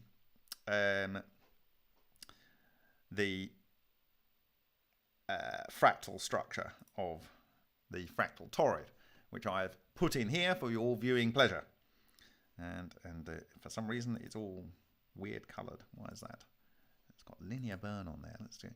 So there's our fractal toroid in there, and all I've done is I've only got the 2 in this case, but I've got the substructure with a full 48 on the fractal. Okay. We won't go into detail here, but that is exactly what that is. So now perhaps you understand why it has to be a D4D structure. Okay, it has to be. There's no other option that nature gives you. Okay, and this is what was observed at the conclusion of the fusion research that was held from 1948 to 1980 by Winston Bostick. Okay, so there we go. So you can see there our fractal toroid. And like I say, only needs to be 2 at this level. It doesn't need to be 48. This is 2. The minimum is 2. It can be more. We've shown all kinds of levels, but it only needs to be 2. Let's find something that works. That kind of works, doesn't it? Okay. All right. Okay, so we don't need that one on for the minute. We'll turn the fractal toroid off. Okay. So we have perfect and utter and total correlation between the ancient yin-yang symbol and what is produced by a 5-year-old with 20 minutes of instruction using a $35 ultrasonic tank and a piece of kitchen foil and water from the tap. Literally anyone can do this if they can press a button and are capable of pouring water. Okay, that's how simple this experiment is. There's literally no excuse. Now, you might ask, why is this to one side and this one to the other side? Well, this is a surface phenomenon, and you've got a little bit of damage underneath the surface here. But what happens is this side it's going in, and this one it's coming out. The other fractals part is, I think it's there and there actually, the motion. But when you look at some of the others, and I would have put this in, but I didn't because I didn't get time. We've got other examples where we have the where is it? Not that one. We have got other examples of these ultra experiments where you see that the material is coming out from one side and it's coming out from one side over here. So this is the same thing, in my view, that's going on here and on here. Okay, so these are all surface ones, but this is kind of like a surface and a volumetric because the surface is able to distort, so you don't get the striking offset that you get here. Okay, this is another ultra experiment, but there's a lot of distortion because it's actually, you've got the full OM going on and this bit down here. Right, now, oh dear. and there, by the way, is those construction lines that we had from that other author's work that I referred to earlier, and I will give the link. Okay, so there's 2 things that concern me. And by the way, this is phi ratio. So if you draw from the center line here to this on the inner part of this line through the center of one of these sides, you end up with the phi. Okay, the 1.614 or whatever it is, the phi ratio. So it is unsurprising to me that phi exists in nature. Okay, when you see how shall we put it? I have this in my bag ever since I got it off the Jurassic Coast. Let me see if I can find it. I was going to put it on this diagram, and I probably will do. This. I'm going to get the right camera. Is it that one? No, this one. Here, look. This is, what was it, 100 million, 200 million years old ammonite. And this has the phi ratio, and it also has, interestingly, I think it's 24. Is it 24? I don't know. It's a very, very interesting number of segments around it. So this is a beautiful thing.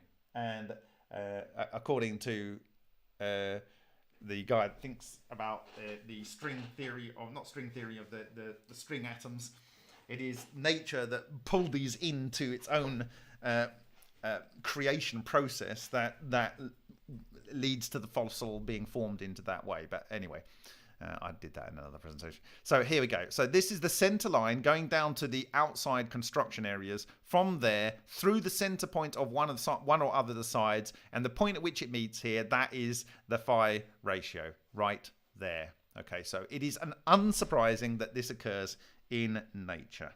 Okay, so when this is done, it's a mathematical curiosity, but here it's a natural certainty. Okay, on the toroidal vortex nature of what occurs. So there's two things that I'm concerned about. One is what goes on here, and the other thing is something that goes on from the core.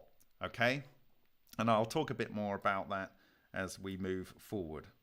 Okay, so that's that. And the thing that I'm going to bring up now is the Sumerian bowls. Okay, so when you look at these Sumerian bowls, and I've overlaid them and I've mirrored one. Okay, you have the swastika right rotation in one side and a swastika left rotation in the other. You have the uncohered particles coming in here and moving round the vortex and moving round the vortex, and the cohered particles coming out of here. Okay, so they are depressed. So they go, They go down in the vortex to the center, and they get thrown out in cohered state. Okay, and the line for that is quite similar, but not exactly to. But it might be, I don't know. But I get a feeling that it would come out at that place, and you'll see what I'm saying in a minute. This line here is kind of like parallel to this. I don't know, but anyway, I've arranged these bowls in the arrangement of the structure that was on the Hutchison sample, the Bulburn structure, where we had these exact set shape structures, where one was a cavity taken out and the other one was damage. Maybe I can find that briefly. Okay. If you give me a second. So this is well before Christ that these lanterns were made. This was from a Northern Iraq museum. It may be as old as 12,000 years old. Okay, so you can see, if I turn off this, you can see the swastikas left and right, as you get in all Hindu temples, who were all over this from ancient times. There we go. All right, so we got a D4D. I'm going to just bear with me. I'm not showing you, am I? Oops. Sorry. I'm sorry about that.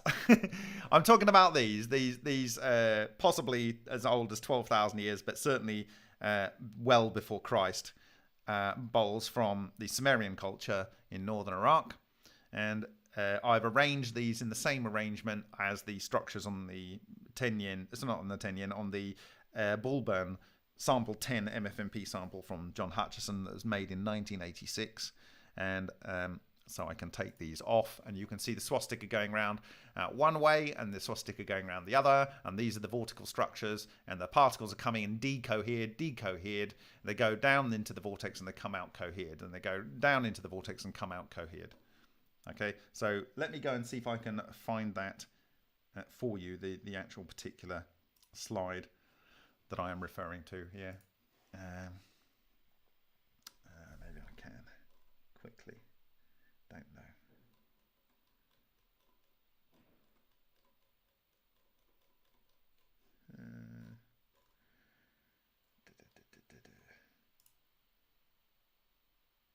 Okay, I have found this, which is useful. It illustrates my point. So over here we've got boron, which is a lighter element, and notice it's not coming out of the dead center; it's coming out to one side. So that you know, there's something has made a lighter element, and over here we have silver and other heavier elements, and you can see the bar galaxy structure here with the two vortex structures, and I will show you that actually the ring is here and the ring is here. But I'll do that in another presentation, so you can see what the next sub-torus structure down is. Here's another one, and again you can see from the side it comes out. So what happens is the vortex goes down, and then its point of penetration, where it goes round and ends up in the other vortex, in the so-called infinity loop that kind of goes round here. That's why you are seeing what I showed you here. If I put on the construction lines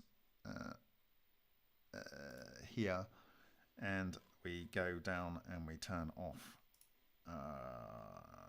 this one, and we go down and we turn on This one, you see, it's offset. It's offset. So when you look at what the thing does, where the matter comes through, you can see it's offset. This is not in the whole central zone. It's offset.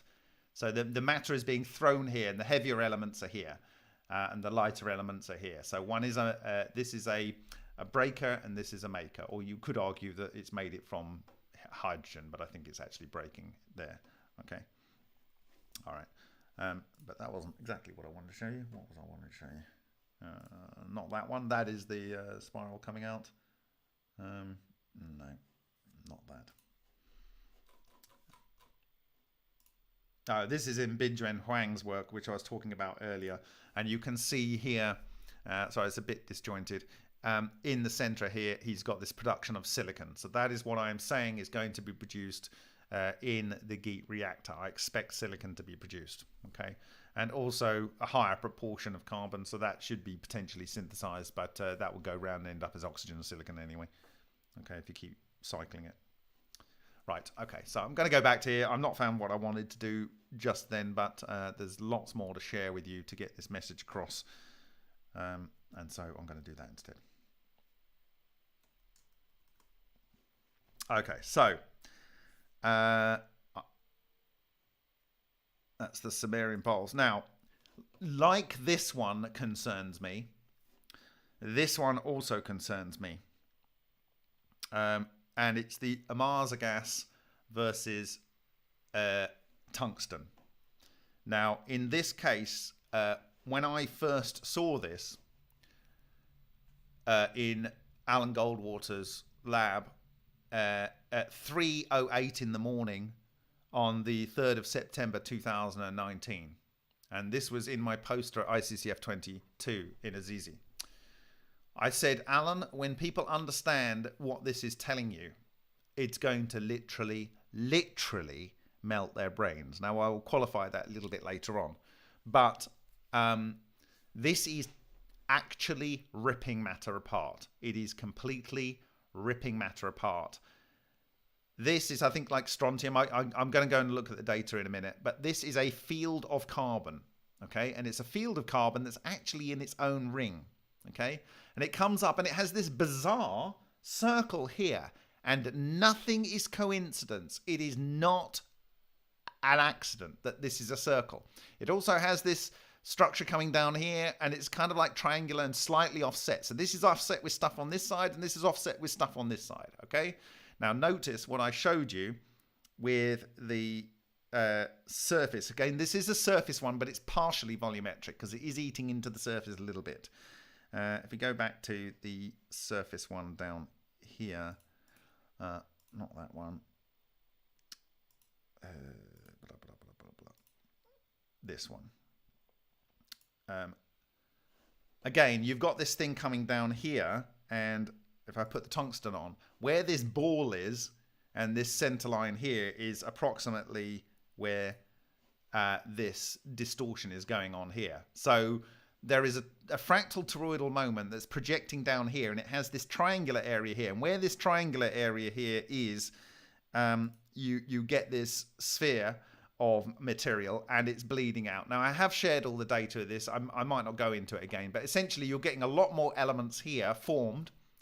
And during this experiment, we I had one of the world's experts in ball lightning. I said, look, can you get the vacuum cleaner and put a face mask on there before anyone knew really what those things were, in general use, and put that on there. And what I want to do is do something that's never been done before and capture the particles that are coming off and see if we get transmuted particles with alongside tungsten in there, with the that are equivalent to the ones on the surface. And we did. And so we got all of the usual suspects, but pretty much calcium in every sample, and many elements in the periodic table that are predicted by our reaction calculator, but that's developed by Philip Power with Parkhomov's reaction tables. But anyway, here I said to Alan, I said, I don't know if I can ever present this in without the going through the implications. And today I will go through the implications. because the evidence is too strong at this point, and people are creating a device which is clearly, absolutely, certainly, because it's producing strange radiation outside of the reactor and other effects that are mentioned, that is what it is doing. So you've got a central point here, you've got a still point of calm here, there's another point over here. This is a sphere of iron, it just happens to be there. And what is interesting is up here, and I have this in another image, you have a strange radiation helix coming out, okay? A strange radiation helix coming out. Now, it's not quite, but this might be parallax, or it might be the camera angle, the fact that this is a cylinder and I'm looking at under the SEM and it's not quite lined up face on, but it's not bad. But if I overlay this structure, you'll see that out of the phi line, it's pretty close to here. And that is pretty close to the line that the Sumerian bowls project for the coherent matter to come out. So I'm holding judgment, but it might be that whilst this is the phi ratio, it doesn't actually go to the center point here. It comes off. The point of maybe degeneracy is slightly outside of this, and then it comes out as the coherent matter wave there, traveling wave.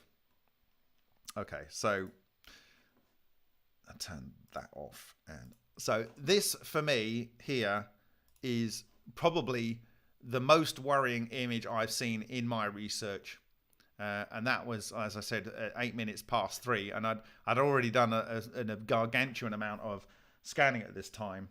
But the implications of what you are seeing here are... well, they easily explain everything that's described by Tom Bearden here. Everything. And the start of this presentation. It's just what you can do. Okay?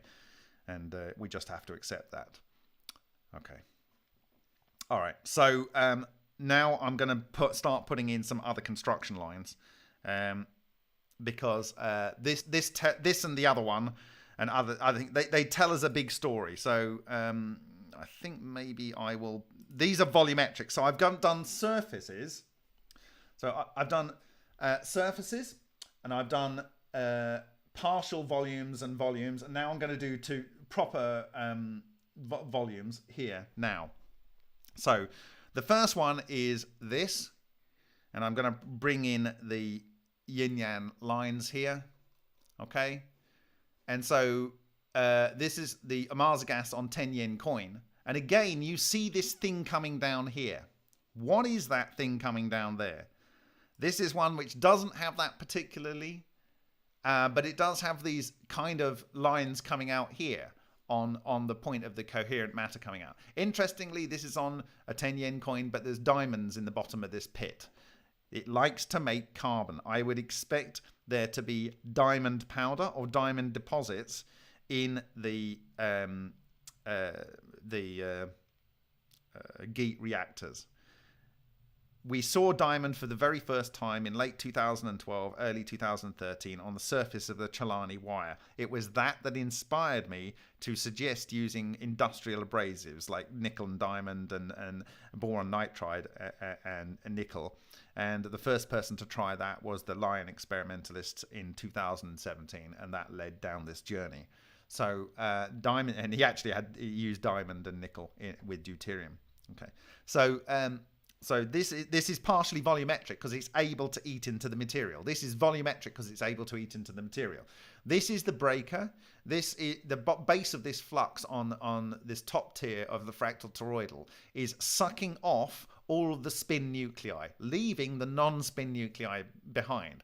On this side, you end up with copper, and this is the zinc. Now, the zinc is not a high ratio in a 10 yen coin, but it's all zinc here. So it's scooped up all kinds of matter into this and dumped it over here if it was a spin nuclei. And when you actually analyze the copper and other elements here, it's copper, oxygen, and then about 3 to 0.7 or to 4 point something % of zinc, and that is the ratio of spin nuclei that is in zinc in brass. And so because one of the isotopes of zinc is spin, so we know that it's spin matter that's being captured and pulled across to here in the flux loop. Okay, so there we go. And so that's why you're seeing this one to be grey and this one to be this coppery color. Okay, but it still has this line down here. So we've got another couple of volumetrics here. This one is from Alien Scientist.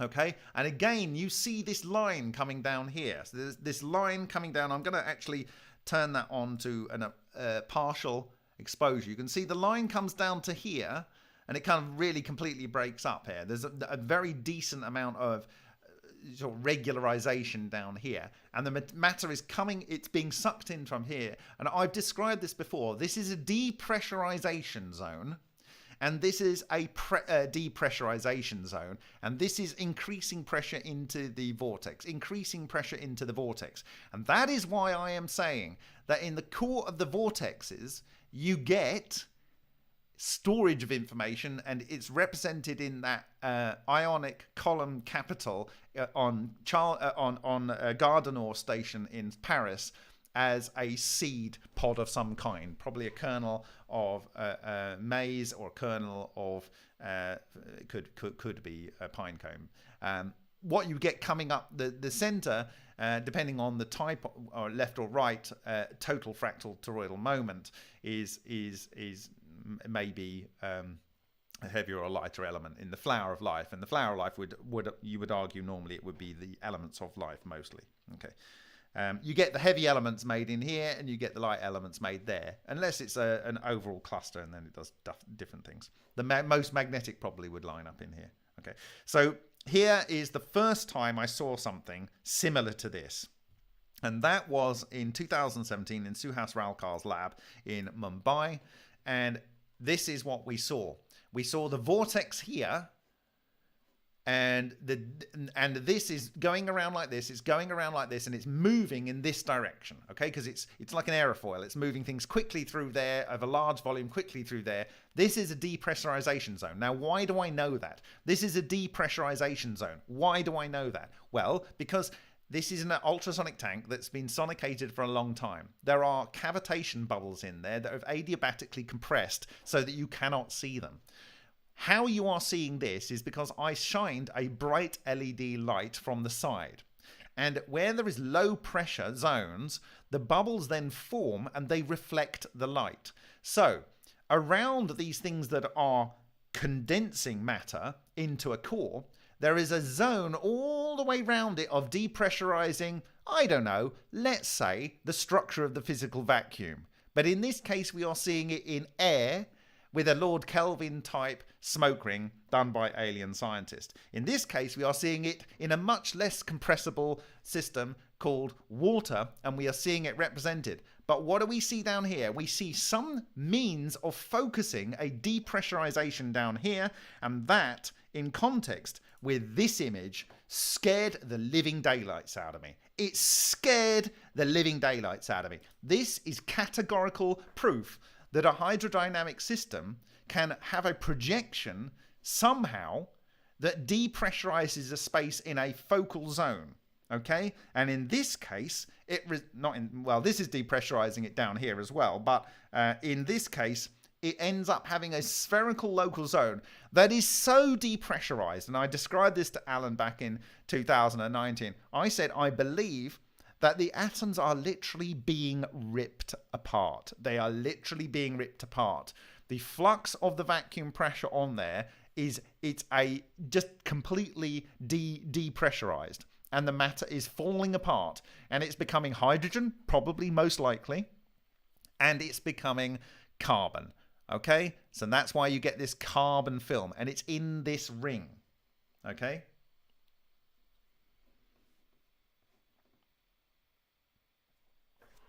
Okay. All right. It's going to get weirder and weirder now. Right. So I need to explain why this is here and why this is down here. And I don't know if it's clear to you, but there is a ring around here. There is a ring around here. And again, there's a little bit of parallax off and stuff, but so I'm gonna bring in the other construction lines here. So I have our D4D, which you can see better if I change the target here. It's there.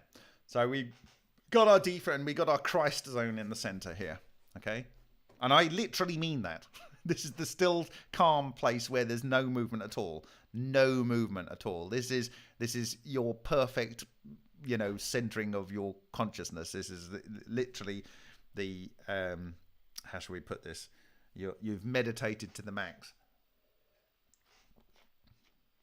Okay, so I have this beam construction area here, and rather than overlay at 50% of the distance, I have the full, exactly the same circle arranged with the edge at the center point of the still calm. Okay, and this gives our cross right in the center. This gives our cross right in the center. Okay, then I have 3 of these arranged down here. Okay, and you know, I could draw another one of these circles here, and this would be in the dead center of that zone. Okay, so you start to see the depressurization area and this overall structure here. Okay, and on this one too, if I get rid of that. Okay, all right. Now I kind of need, so remember our yin yang is up here. Okay, our phi ratio is from this central point here up to here. Okay,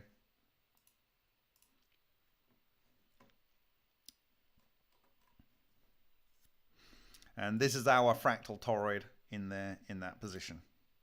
Okay, now when you draw these things, okay, and then you pull in, if you followed me this far,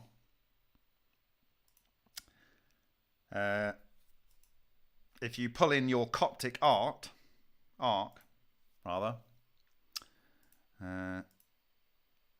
you have this. Okay, and what you are seeing here, and I'm missing one of the central circle here, which is not there. Where is it? I turned it off. How have I turned it off? Okay, there's our central circle. Okay, so our central circle here has the flower. Okay, when you draw, and I know it might be a little bit messy here, so I'm going to get rid of the background here, this one, so it's not confusing. And I'm going to get the Sothic, so the Coptic thing here, and I'm going to just fade that out. No, it's okay. Anyway, it's fine. All right. So you have the half Maltese cross here, perfectly aligning pretty much with that. This is centered. This cone here is on the edge of here and the edge of here. Okay, and it goes up and focuses into the center point here. This central point is the point of calm in our yin yang. Okay, and it is the center of the torus, the halo. I mean the halo. I don't mean anything else. I mean the halo. It's specifically what I'm meaning of our fractal toroid. Okay, all right. Okay, so this is the Christ center. Okay, now what you have here, ready for it? Drum roll. Love this. Oh dear, I hate it and love it. Okay, all right. Is we have the Sothic triangle. It's, if you construct from the center point, the Christ center, out to the bottom of this radius here, you get exactly the Sothic triangle, which is in the exact ratio in the Coptic art. In the Coptic art. And I can share this because I paid £180 for it, right? But I don't have to pay for this one because I went to Egypt. Thank you to those that helped with that. And I took a picture. And there we have it. Again, the Sothic triangle. Okay? And it goes down and meets the bottom here. Okay. Right. So, we're nearly there. We also have the Anc. So the exact length of this and the exact length of this to the point of the center and to this. And so this is the ordinary matter coming in, and this is the field pulling in the dark matter. The ordinary matter and the dark matter. Okay? All right.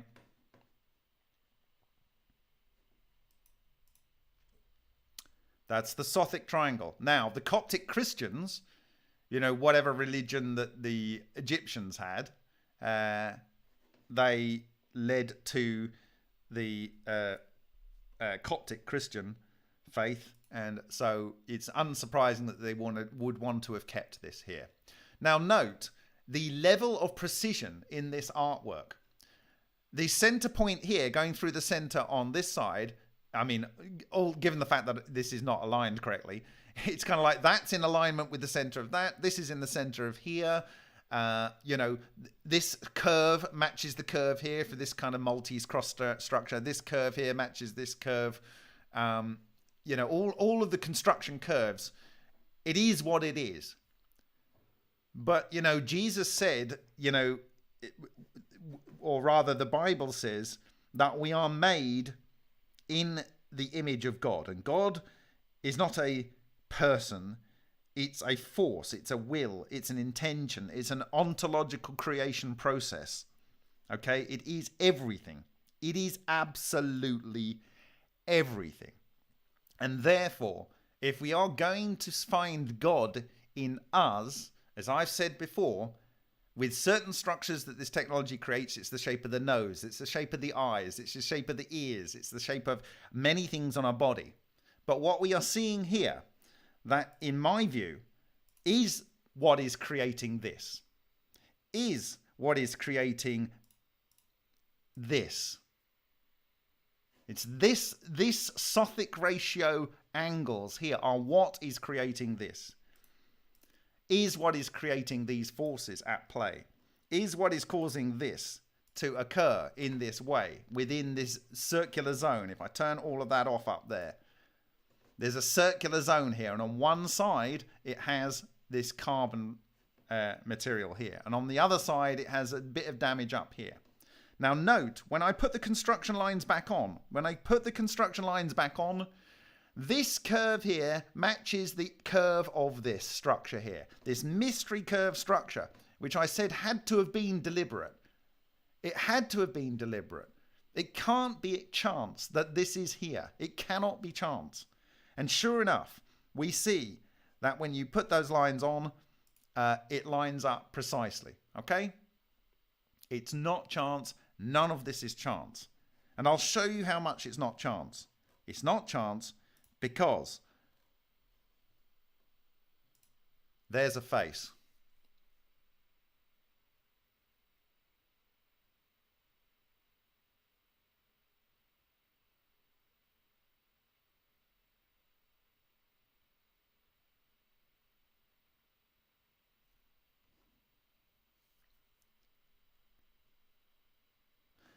From the center of the eye down the Sothic triangle, you end up with just the inside of the nostrils. This is where the material gets sucked up.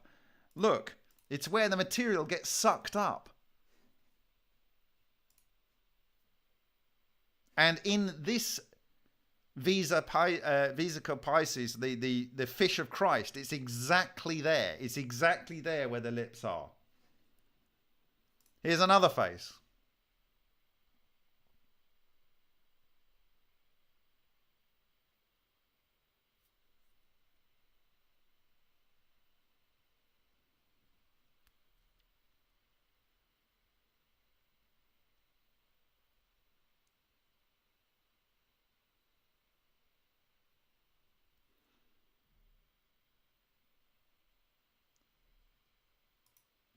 And here's another face. I'll take off a couple of the construction lines because they're not so necessary.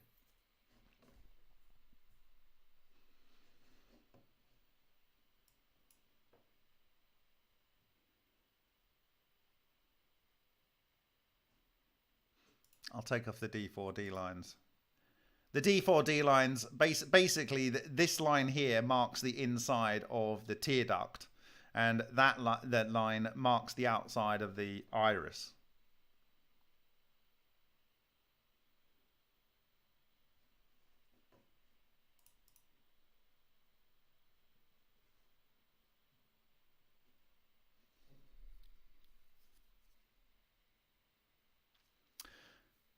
Now, here's another construction line. How about the golden triangle? From the dead center of the vortex, sorry, the outside edge of the D4D vortex, in the center line of the overall structure, it goes all the way down to the bottom of the overall structure. And that is the golden triangle. We are literally made in his image. We are made in the image of the underpinnings of nature. So we have the Sothic triangle going from the center to the outside boundary here. We have the golden ratio going from the center line of here up to the outside of here. And this is where normally the peak in the beauty or the line goes out and goes to where you should have the arch in the eye.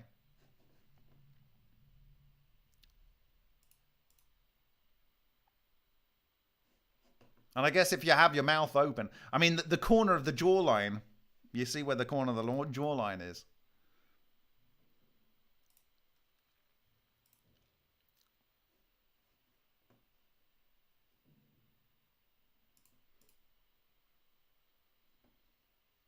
So, golden triangle.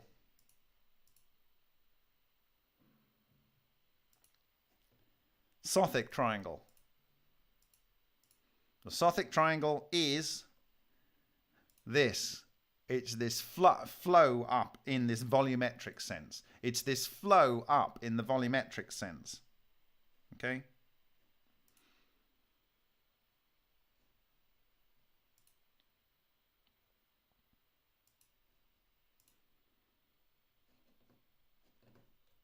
Now, why? Just for completion, it isn't just the T here, okay? There's also something we're missing here, and that is the all-seeing eye. Simply, we've just put another Visa Pisces centered off the center here using the same construction size circles, okay? So if I get rid of the rest,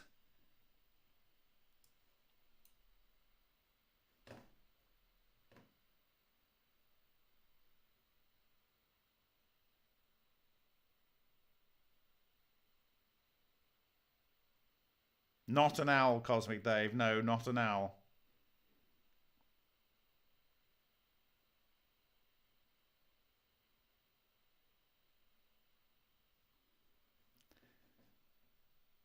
I will, of course, share these construction lines and people can try them on any face they like.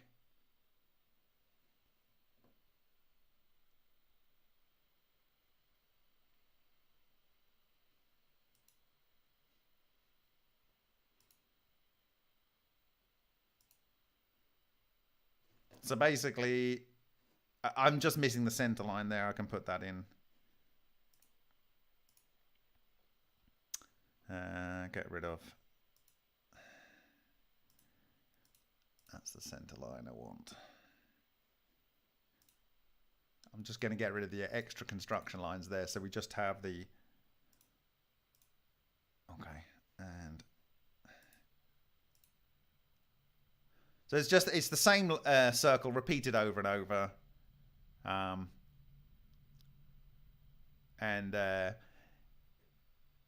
There we go. And so you see all of this kind of symbology, and you can see where the Masons had this sacred line and spot, ring spot.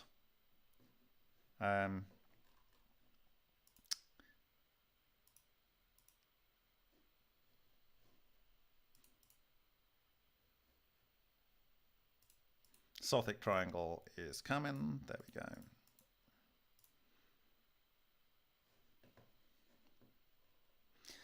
So that is why I kind of like the Coptic art there, because the Coptic art shows precisely every aspect of this.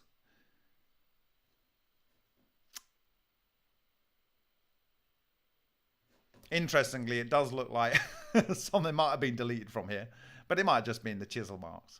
Okay.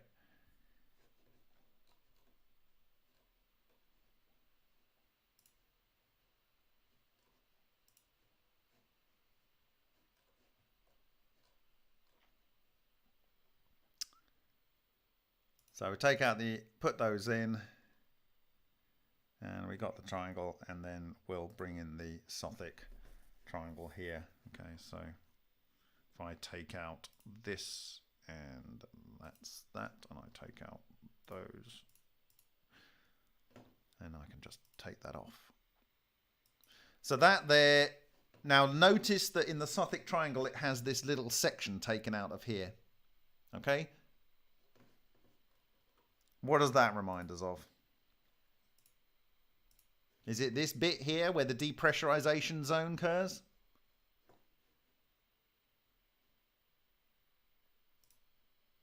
Could be. I think it is. On the Amaza gas versus tungsten, like I say, it's slightly offset, but the depressurization zone here, it's essentially exactly in the center of this area here. So I think that this is the deconstruction of matter zone, okay, of maximum deconstruction of matter. If this is a propulsion technology, as I've argued in the past, if I go back to the volumetrics here,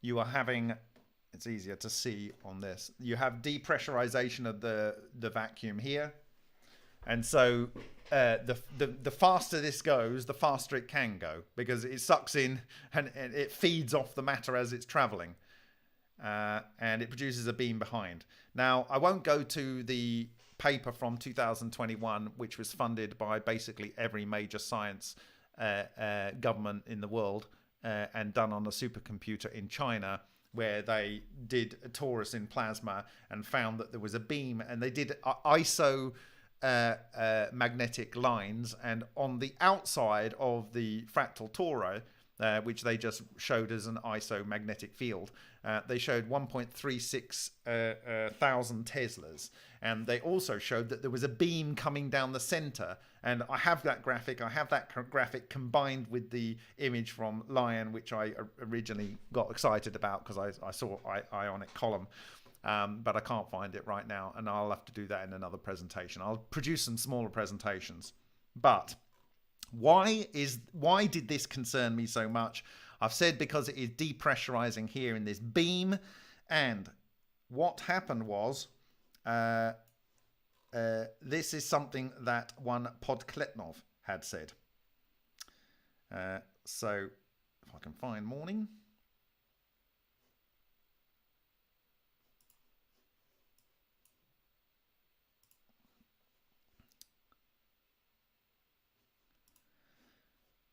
He's not the only guy. Obviously, John Hutchison had the same issue. He had material falling apart, and I've shown in his experiments where that occurred. So we have the Sothic triangle here on a break line in Lion.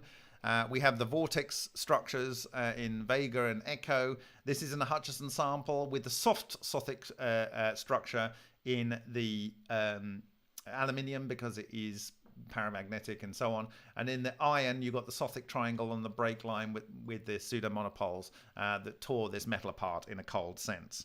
But Eugene Podkletnov showed that when he had a spinning superconductor, he could produce a beam that could communicate at least 64 times the speed of light, which speaks to this fractal toroidal interaction with the condensate.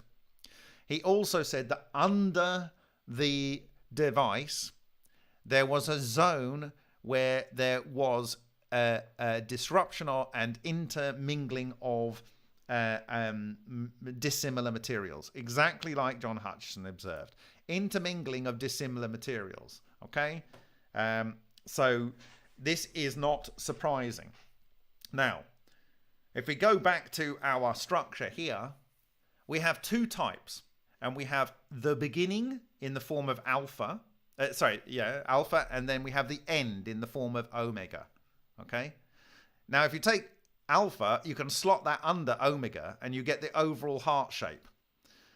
Alpha is taking the spirit, the chi. I like to call it the relic neutrino condensate, or more specifically, in the broader term, the dark matter, and condensing that into ordinary matter. This is the process of creation on this side, with the vortex in one way, going into the central Maltese cross, okay? And then this is deconstruction. This is the other type of vortex, which can break, right? This is a maker and a breaker. This is a representation of the maker. This is the breaker. This is the yin, the yang, the black and the white, the duality of the universe. Okay? And it has the same where they can link together, and it's in a loop, right? One is making, and it can give that over to the one that's breaking. It's one is making, it can give that over to the one that's breaking. And the Masonic, they have, pillars. Like, they have pillars. That's what they do, right? You have your Maltese cross. You have your flower. It's all there.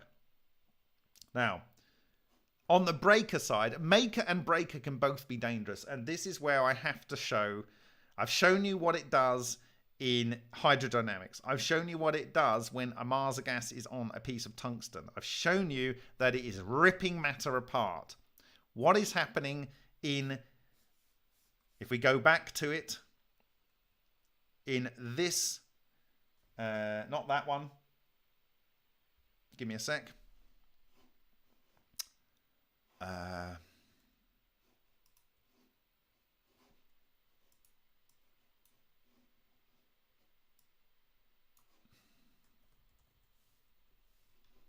Give me a sec.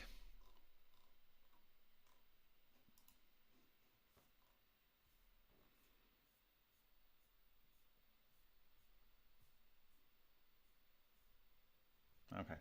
We have two types of vortex structure. One will be a maker, one will be a breaker in the Shakhparyanov experiments, okay? Making monopoles, okay? But they do something which is very weird. They do this. Some can create something that are glowing objects at a distance. And some can make a dark, would appear to be zero albedo object at a distance. Okay. This is a technology that can dump energy through a space-time where there is nothing affected in between into a spherical zone. This is a structure that can extract energy from an area in space-time and pull it over here. Now I have to go back to the very first patent that I shared on remote view.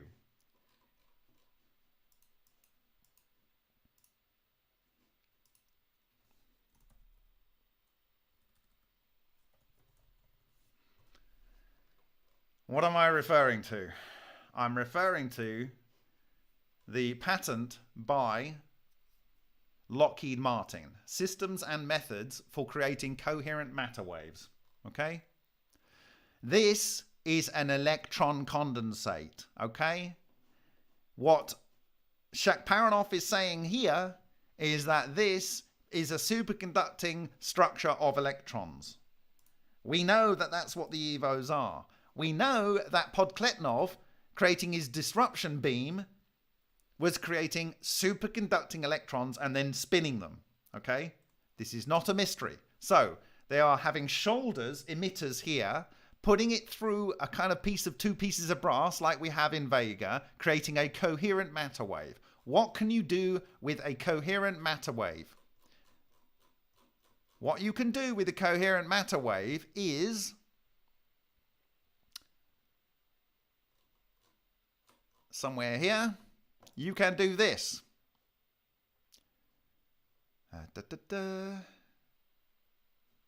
Matter wave solitons. All right, where is it? Single bath thermal energy extraction. Single bath thermal energy extraction. That, my friends, is what you are seeing here. This is a single bath in space-time, and this energy is being extracted here. It's being extracted without affecting the material surrounding it. Energy, but it's worse than that. It is ripping matter apart. It is taking the chi out of the matter such that it cannot be in a stable form. Now, remember what Shishkin said in the translated paper. All matter is taking from the vacuum and giving back to keep the atom stable.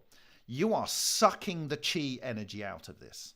Now, this is my issue here. You have one method where you can put energy into a place and you can cause something to occur. Another one is you can pull energy out. Now, the specific way that this, I believe, is occurring is in a way that is changing the relationship between the amount of dark matter that's there in the form of relic neutrinos. It may be going through a dark matter thread, okay, but it's only on the convergence points where it occurs. But what this enables things to do are two horrific weapons just for starters. One, you can pull the electrons and the chi energy out of someone's heart at a distance at any point in space. And that will give them a heart attack. You can pump relic neutrinos or energy into someone's brain and it will cause the 1 in a trillion atoms, which is a lot per mole, because you got 10 to the 23 and it's only 10 to the 12, but one in every trillion atoms is carbon-14. That will force it to decay. You will get instant cancer.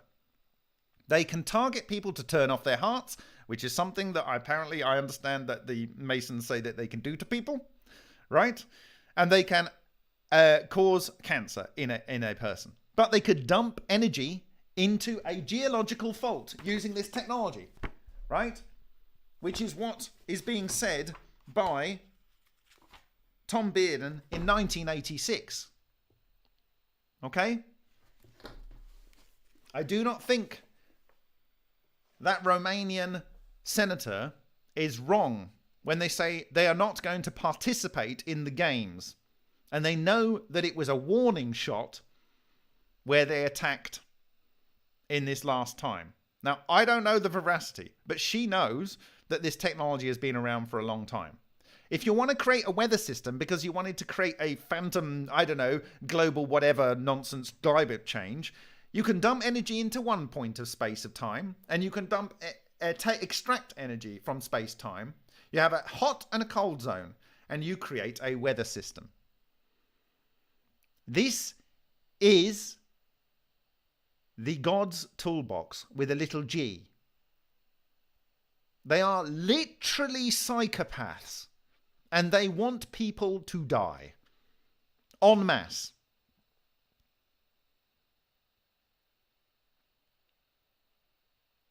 I'm not joking.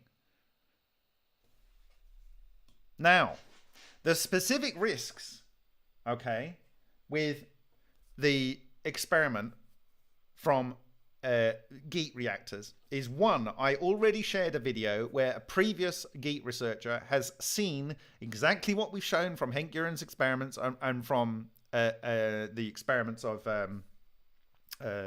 David Boutlier. We captured on camera coherent matter traveling waves, okay? Coherent matter traveling waves. And we have, that is what is the basis for this patent. Coherent matter traveling waves. And they use a Shoulders discharge emitter, and they use Aharonov bomb effect, just a magnet across magnetic field across some coupled resonant cavities. But it doesn't matter. This is overcomplicating it. The Vega experiments do this, okay? This is an awarded patent to Lockheed Martin. They're serious players. And what they are saying it can do, you can see here, single bath thermal extraction. But it's worse than that. It is worse than that, my friends. It is literally tearing matter apart, okay? And now you probably understand why I turned to Alan in 2019 and said, when people understand what this image implies, actually at that stage I didn't have the construction lines on it, to be fair. What this implies is that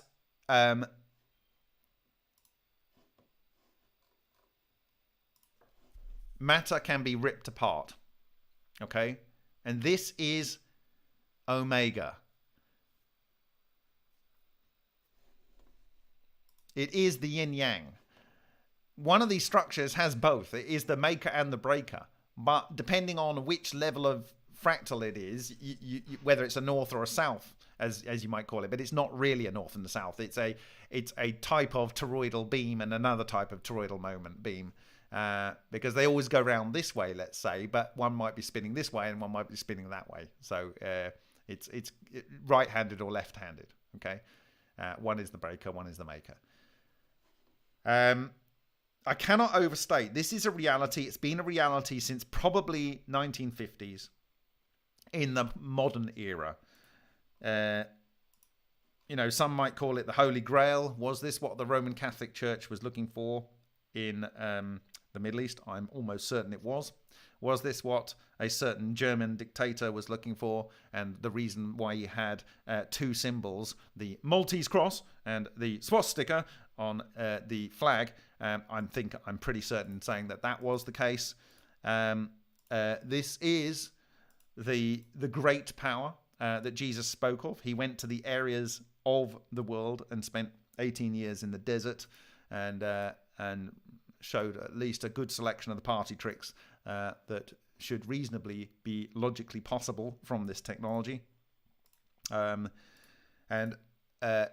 It's the truth, the way, and the light, my friends. Yeah, there's the golden triangle. It's all in there. It's all in there. And we are made in the image of this technology. So the first thing is the coherent matter traveling waves. Those can be shielded to a degree by the Shishkin patent-free method, and that has silver. The silver was showed by Russ George in early 1990s, when he was doing a palladium, deuterium, and I think it was even ultrasonics experiments. I think even at SRI, maybe not have been at SRI, but anyway, he saw this flux coming out of the reactor because nothing, and then somehow some metal got in the way, and then he found out that if he kept changing the metals, he found he got the most so-called neutrons when he put silver in front. And he went to Edward Teller and asked him what's going on. He says, this might be these things called mashunigons, which is a Hebrew word meaning, I don't know, something mysterious. Okay, but anyway, that is this strange radiation coming out. That effectively, when it hits a impedance change, it can get excited or broke up. But when it hits silver, the most conductive element, there's a load of sea of electrons on the front there. It excites the dark mode exotic vacuum object into white mode. It then can explode and produce these birdies. But in the silver, it produces breaking radiation. And that then produces X-rays and maybe even gamma rays. And they are then picked up by the counter. So it wasn't normal neutrons, and it wasn't X-rays or gamma rays per se. It was because of the silver playing a role. Now, in the work of Tesla from the 1890s or whatever, he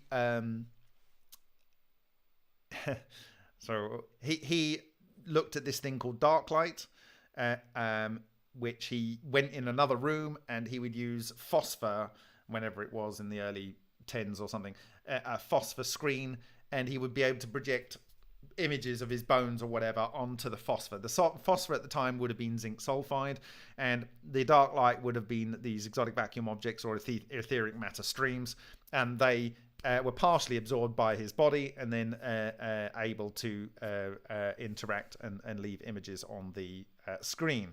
Now, zinc sulfide is one of the secondary compounds that goes with the silver in the protection for this.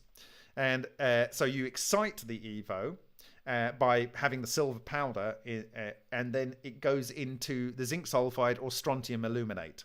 And that they then capture the excited Evo in the photosite of those fluorescent materials and bleed out the electrons in a way that is, draining them. So it's a shield, and you mix that with latex. So this is something that you can put around your reactor, or you can literally paint on gloves or things that you're wearing. So we know 100% certainly that a Geet reactor has been able to produce strange radiation in the form of coherent matter waves leaving a reactor. I shared the video.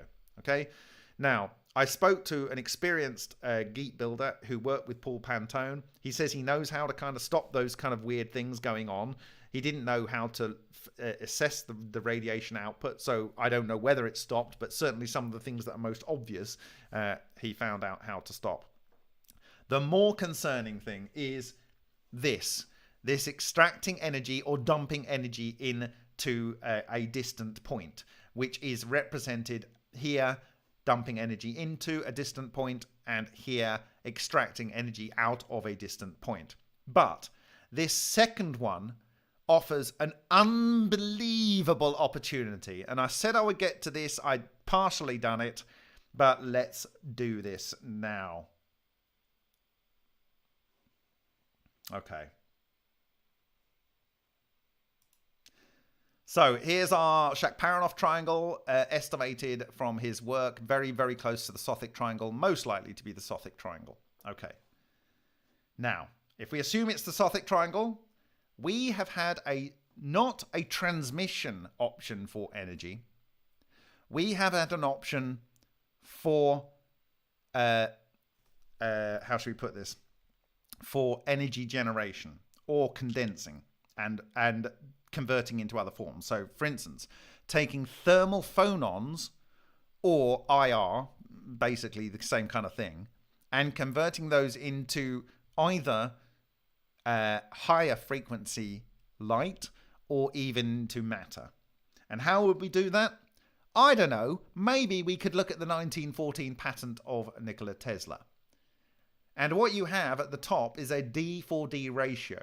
Okay, and if you notice, these are little plasma bulbs, okay, and they can create the so-called etheric matter. I'll talk more about plasma globe and how that's working and how that relates to research that's been recently shared from Russia and what the inflow and outflow is going on in there. But you have it going around like this and going round and round and round and round and round in the center. You'll notice that as this comes round, this is actually inside this.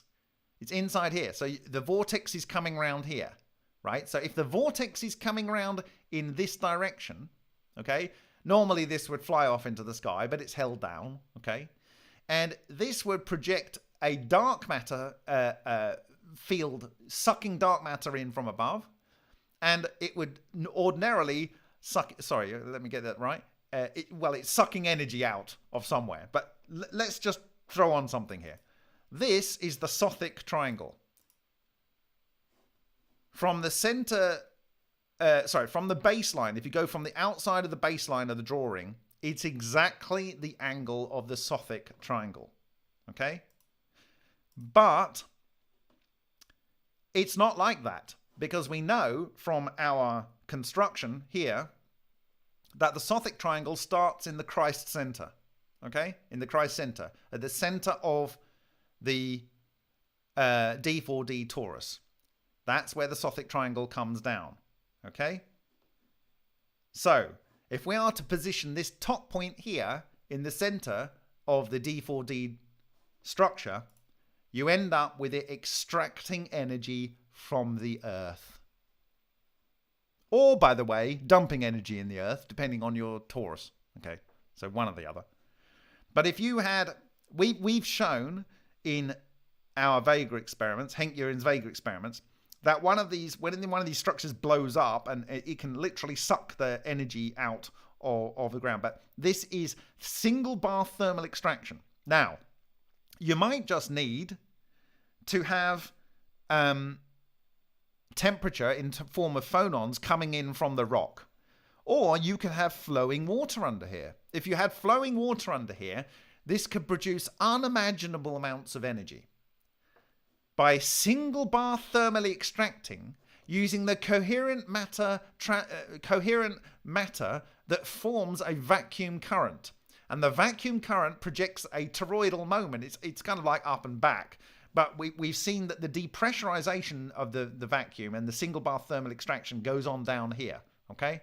It goes on down here. Because we've physically seen that in here. It's physically ripping this matter apart and extracting energy out. And what it's extracting out is the hidden energy in matter.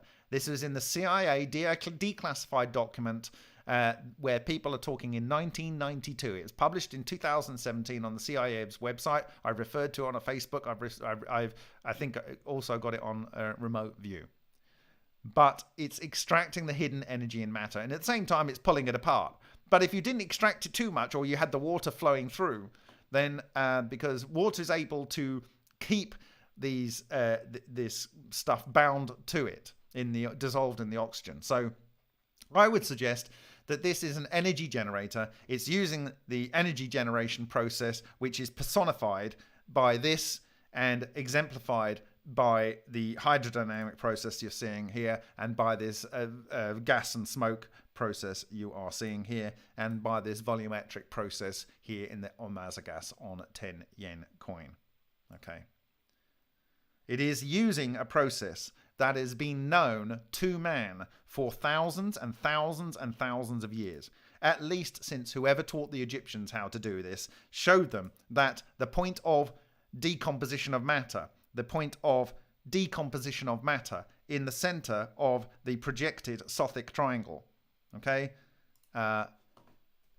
is down here, okay? All right. So, do we have any questions?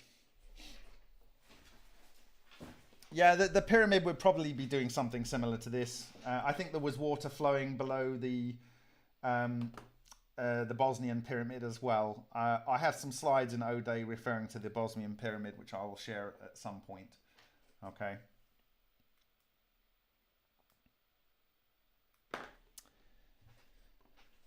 Yeah, I mean, I don't think you desperately need to have water, but since, you know,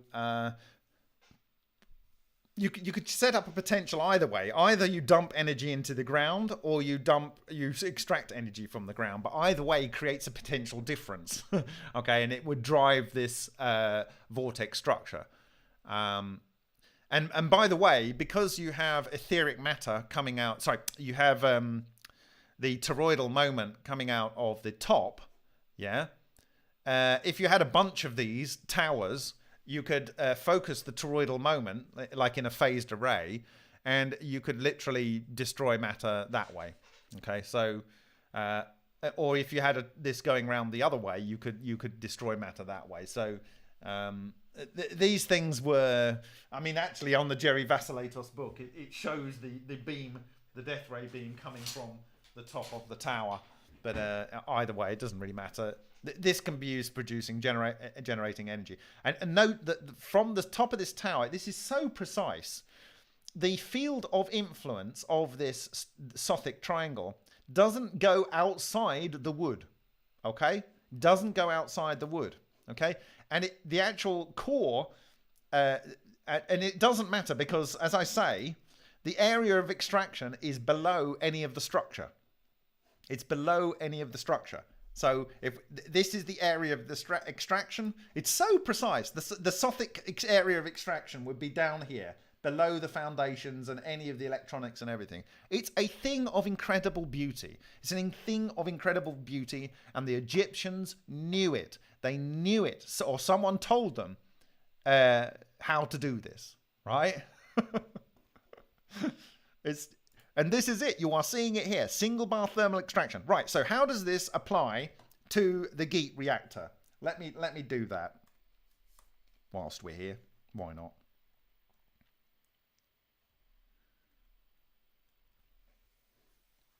It's the question you didn't know you were asking.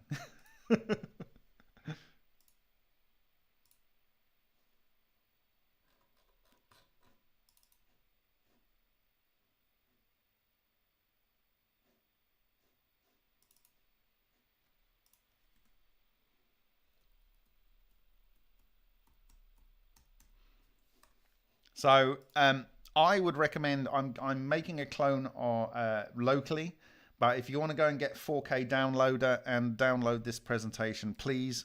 It might seem bonkers now, but I'm pretty certain that as you look through anything, the world will be repeating these patterns. In fact, every time you look in someone's face, you're going to see this now, and you won't be able to unsee it now you've seen it. It's a thing of great beauty. Right, so this is from Paul's book. Like I say, you can't get it. Now, this is what he was thinking. That like sulfur's coming in here. So if sulfur's coming in here, it's splitting up into two oxygen 16s. Now, it may be that you have a breaker here. I don't know how good the breaker is, but certainly the maker is very good. I suspect the maker is doing most of the work, and you'll actually get mostly silicon and oxygen being formed. Okay, but when you have the right shape of this, ideally, you will have a toroidal vortex in here, and back projected from it will be our Sothic triangle. And in this zone here, you will have an intense vacuum because it's depressurizing. As I've showed you, it's depressurizing. And from here, you'll have single bar thermal extraction, but you'll also have destruction, in my view, of the vacuum. And that vacuum energy will be pulled in here along with all the rest of it. And so you have a really interesting thing going on here. Now, into the rod, you will have the fractal toroidal moment going, okay? So dark matter is going one way and real matter is going in the other, but it's also being deconstructed because there's a point of focus that the fractal toroidal moment deals with. So that is essentially kind of what's going on. It will be doing subnuclear reactions if it's at the right level. You know, that's what it is. And what you are seeing here is effectively a yin-yang, but in a linear form. And so you will get some field coming out of here. And because it's fractal, the substructures will be orthogonal. And so when they destabilize and break up, firstly, you will have a lesser distance of the single bar thermal extractions going on, but you will also have ejections of coherent matter traveling waves. So if you have a very unstable reactor, you will have this thing regularly blowing up, and it will be shooting out, like it does in the Vega experiments, coherent matter traveling waves, and they are at high risk. If you have a stable reactor, you might just have an intense Sothic projection around the dark matter collection in front, the destabilization of matter over here. And so it could be, you know, quite nice, really. But you have to be aware that if this thing swings round for whatever reason, you know, it's going to cause problems. Plus, as I said, a big ball lightning often breaks off into self-similar structures. They will go into the cylinders, and when you detonate those with a spark, the spark's magnetic field from the disruptive discharge there will destabilize the EVO, and you will get Coulombic explosions as the electrons come back into their charged state and then Coulombically repel. This will be a cold transition process, but anytime when it's destabilizing here or in the reactor, this will produce an electromagnetic pulse, and it will be broad spectrum, because whatever level of fractality you have on the self-similar structure that's broken off, that will have substructures of toroids in the fractal toroidal structure, and when these blow up, they will produce a spectrum of their own EMP spectrum. Okay, so you know, you would be able to monitor these reactors by using an AM radio, and it doesn't matter about the metal, just like it didn't matter in the Vega experiments, because the EMPs will go through that. Okay. All right, so I'm going to take another break, brief break here, and then to visit the boys' room, and then I'm going to take your questions, and I'll do a quick review. And we're mostly done today. But the GEET is a real technology in my view. It's currently got a proponent out there that's not being honest about the fact that this is essentially patent free. Don't expect someone else to do it. Do what you can to make this advance. Do not expect reward. One should learn from the Bhagavad Gita on expectation.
Okay, so you have two Maltese crosses here, essentially.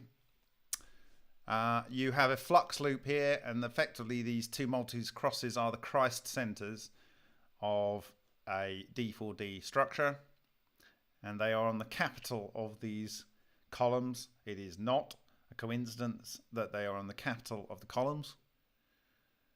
Flux energy or matter is extracted or dumped. So if this is alpha, this is extracting energy from the ether. And sorry, if you're in the way, it'll extract it from you as well. It doesn't care whether there's matter in the way or not in the way, because it'll just extract the etheric matter. Etheric matter. And it will pull this in and it will convert it into ordinary matter. Okay, this is alpha. This is the beginning. So this is ordinary matter. There is a soliton flux loop, and it will go through, and there will be an evil twin, which is our omega, the end. And the matter is deconstructed, and it's passed off down to another area as etheric matter. Okay? And if there is ordinary matter in the way, like oxygen and nitrogen, this will glow, and it may even get hot.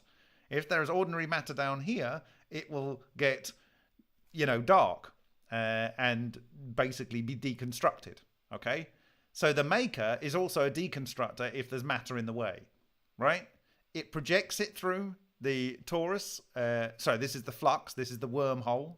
So this is kind of like, oh God, how should we put this?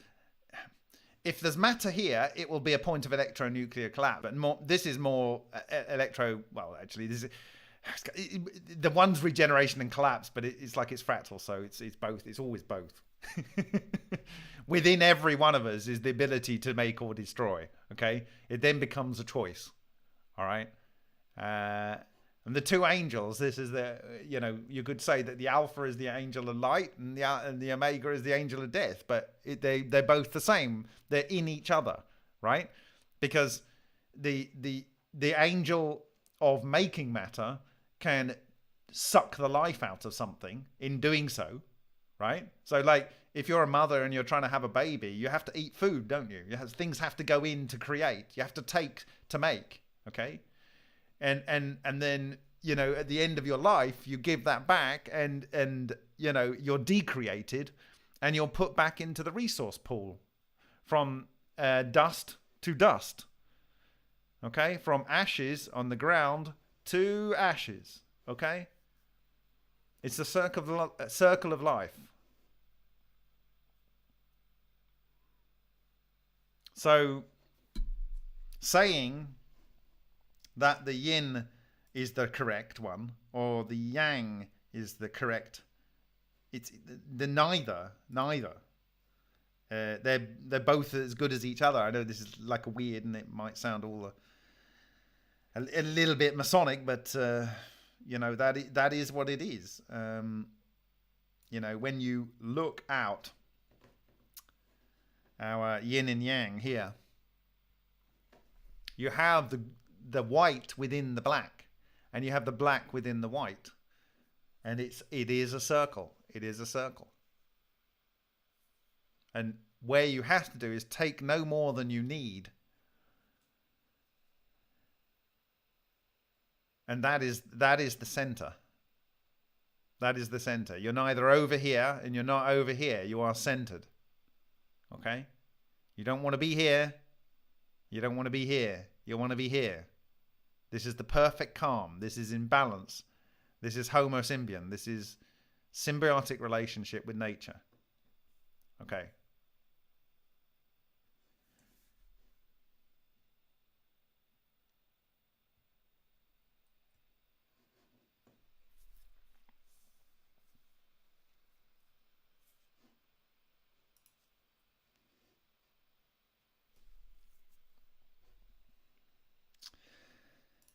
So this was morning, not morning. This is O-Day morning. Hopefully, with this presentation, you can know implicitly that this is the way it is. That these tools, which are the power of God incarnate, are likely to be being used against us because it can be, and because the psychopaths that want to control and rule over us. So the decision I made in 2017 was, what do I do? Do I accept that we will be subjugated by this, having known that during the event this was used, and the death and mayhem that ensued after that, and the freedoms being taken away, subjugating every man, woman and child on this planet, so that some may lord it over us, right? Or do we as a species not sit down and take this up the posterior? And do we call it out for what it is and get this planet back into balance? If we are only worshipping things, we can't identify with the divine. And the divine is both good and evil. Sorry, it is. And what is evil? Well, they might think that they are justified in correcting the balance on the planet by getting rid of a load of useless eaters. But actually, the reality is the planet can support trillions of people. And we're already finding our balance. In most nations on planet Earth, we are below replacement ratio. We are below replacement ratio. The argument for encouraging euthanasia is that, well, there isn't enough going around, or there's not enough young people to pay for the pensions or whatever. Let's raise the pension age until it's past date people die. No one should live in dignity because there's not enough young people to suck their life force out of them and to pay for. No, the whole thing is underpinned by energy. No economy in the last 170 years has predictably grown without an increasing use of energy. But the energy is being misused in terms of it's not efficiently used. That can be dealt with. And is the wrong type of energy. We've had a solution where Mother Earth, the planet that we live on, can provide all of the energy we need in such abundance that no one needs to be cold. No one needs to be without water. No one needs to be without food. We do not need to flood rainforests. We do not need to chop up birds. We do not need to pollute the ground with solar cells. We do not need to do all of the nasty stuff. We have within our grasp the tools to save this planet the biosphere, or we can sit back, let them take a large red hot poker and probe us until we submit, right?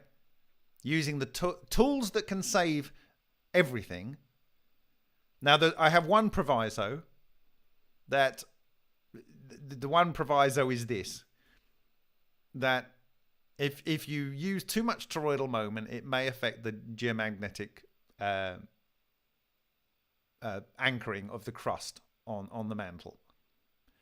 That aside, and we know this from the event with the 7 magnetometers in Alaska, but with responsible use and balanced use, firstly, using this technology to not waste fuel, and then to make other things into fuel. I very much like the idea of being able to get berry juice. Just go out and get berries. And, you know, I mean, I don't want to take everything from the birds, but, you know, you should be able to use this technology to make any matter into energy, because you have this process. You have this process of extracting the hidden energy in matter and then deconstructing the matter and passing it through. And in the process, you create fields which you can harness energy off to do work. Okay? And the energy within matter is so immense, it boggles the mind. It boggles the mind. The intensity, you only have to be extracting an incredibly small amount to support all of your needs.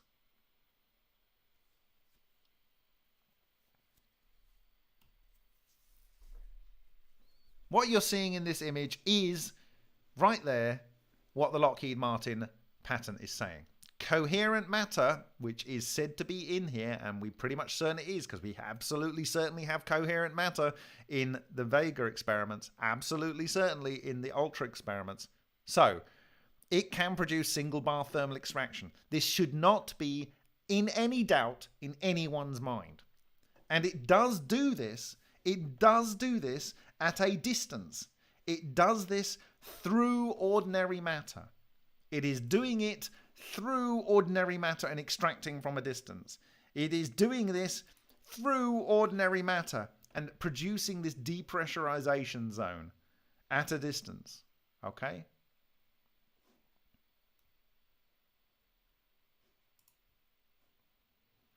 And the answer was there since 1914. It is the same thing. It is not a coincidence that this is the ratio of the Sothic triangle. It is no coincidence whatsoever. But what I have proved to you today, I believe, is that the center point of the top of the Sothic triangle is the center point of the D4D torus, which is in the center point of the yin-yang, the absolute stillness. And that if you place that, the point of single bar thermal extraction is below the structure of the Tesla tower. And therefore, you will be able to convert low-grade photons in the terahertz range, pull that energy and etheric matter through and cohere it at this point here, the Christ center. And you will be able to yield electrons, probably matter, and other stuff, but photons, whatever. You'll be able to create power. Alternatively, you can dump it into the ground. Right? There's one or the other. I believe a Geet reactor would be best on a tower.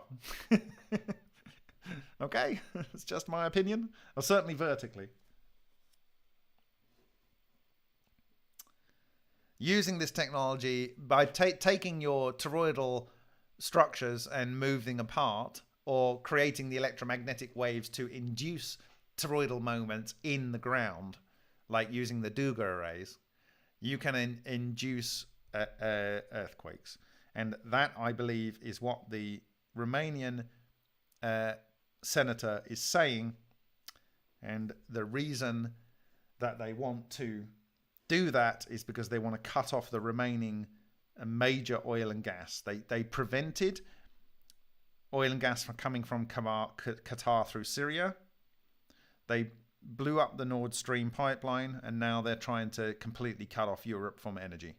There will only be, well, they did a good job with Libya. You have to see how long this game is being played for, and we're in end times now. You know, this is Revelations. I don't know how much more I can say it. You know, we have the solution. It's ours to take and ensure that we deliver it. That's it. That's it.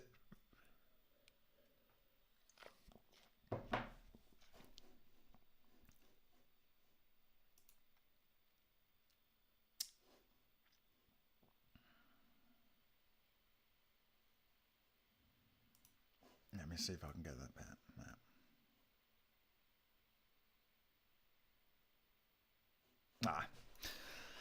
I think I've done enough. Right, I'm going to answer your questions.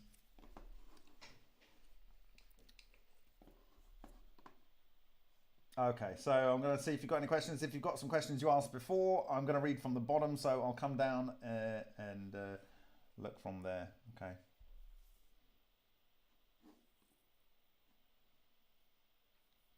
Okay, so creating awareness said, so if you get Geet Rod vertical, how can you determine where the gather point will be? Well, I think we have the maths in these images that I'm sharing you, right? So, for instance, he's asking where that point would be, where it's deconstructing matter and pulling in etheric energy. The etheric energy will diffuse into a space volume in time, but you want matter there because it can get the etheric energy out of the third part of so you have electrons, protons, but you have this, according to Shishkin, this condensed cluster of cold neutrinos, and that has a lot of energy in it as well. And what you do is when you deconstruct the matter, you get the electrons and the protons and the neutrons, and actually you can break that up as well with the toroidal moment. But you have this you only need to go over 5 electron volts, right? And I didn't share it the other day, but there's a paper where when you get hydrogen atoms excited and then you hit them with a cold electron, which you're going to have a bucket load coming from the outside of the plasma, this will get the H- ion into an excited state above 5 electron volts. So this may actually be how part of the mechanism behind the HHO and so on, but it doesn't matter, it works. And so there will be a projection area, and we know you can go and do the math yourself if you want, but basically we know the height of the Wardenclyffe Tower to this point, and we know the ratio of the Sothic triangle. And if I go back to my image here, and I will share this image here, you know the center point of here. So this is the danger zone. So you want this danger zone to be in a clean piece of rod.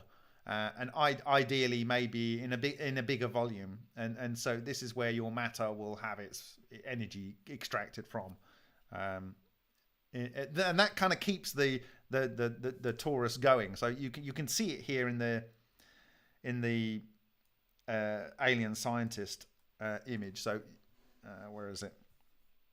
Here. So it's pulling it in on this Sothic ratio. So like the Sothic triangle here to the boundary of this, the straight line across there gives you the Sothic triangle into the Christ center. And yeah, so you just got these things being pulled in. So this is the zone down here. And it's kind of like a combination between something that comes down here to here. And it might actually be, where is it? Blah, blah, blah, blah. Not that. It might be like in this area here with the golden ratio for the focal point of the reverse moment here. Okay, so how should we put that? Where's our here? I mean, it's within that zone that the deconstruction of the matter is occurring. But yeah, so I think we can work out, because this is so precise. It's very, very, very precise. So if you're, let's say you had the end of your rod was that big, then you can work out from this diagram how big your torus would be, and then you'll be able to work out precisely how where this point of deconstruction is within this Sothic triangle zone.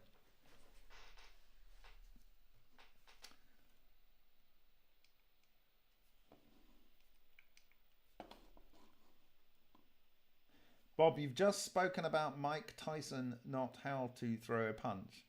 How is this to be utilized? How will people and the average Joe actually use this? Do you need to go to B&Q and buy the construct? So actually, I can show you here.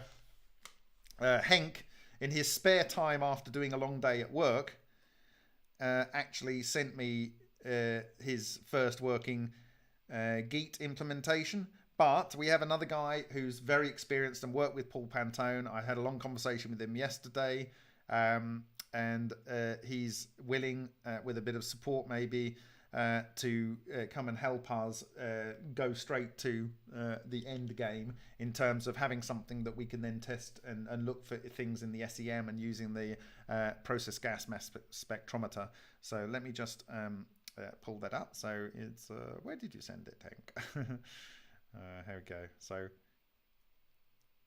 right.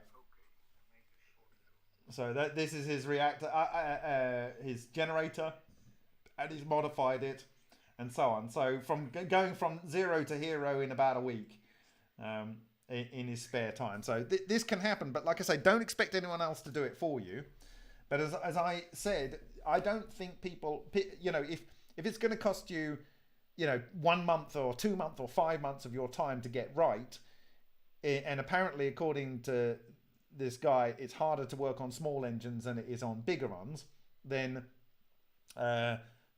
you know, I would like to see something work on, you know, waste and be big enough to power a home, and then it be something that people can buy off the shelf. I think what Pantone proved, and he was under some difficulties, but he proved that the pyramid model of trying to get this out to the world didn't work. And that looks like the same kind of model that this other group are using, who are pretending they're not doing a Geet reactor, but it obviously is, in my opinion. It might not be, but it looks like it is.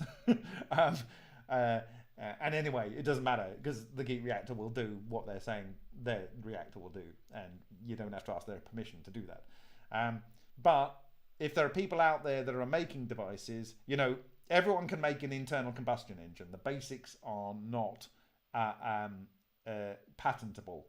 But what they do is they change the rules so that you have to have an engine that produces a very low amount of exhaust waste, and it has to do a certain miles per gallon, and then you're allowed to sell that engine. Now, if you leapfrog right to the end, so it does all of the miles per gallon possible, and it does no pollution, then they've got to, you know, they've got to change the rules to make it not possible for you to do any damage to global warming, like to make it not possible. Anyway, you know what I mean. Basically, they've got to be absurd in their logic, and so that's kind of where we want to be. And so appropriately, it would be a big car manufacturer or big engine manufacturer that would employ this technology directly. But it has to be the people that make it so absurd, their position. It's only when it becomes so absurd, when their lies are utterly ridiculous, and everyone knows they're utterly ridiculous, that the emperor has no clothes, can you affect change. Okay? So, you know, oh, the sky's falling in. The end of the world. Let us tax you more, right? You have to subjugate to this. You can only fly once a year. You can only live within 5 kilometers of your home. You're only allowed to eat meat on Shrove Tuesday or something. I don't know. But you need to get rid of all of that. You know, I like cows. I really like cows. I like what they do. They're passive animals. They're sacred in you know, the Hindu faith, and you know, that's good enough for me.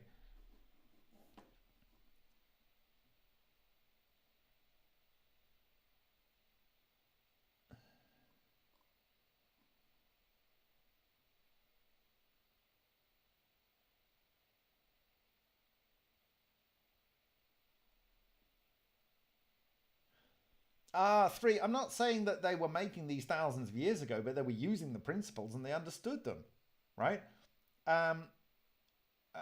You know, how many high technology cars did we have when Tesla produced his Wardenclyffe Tower drawings initially?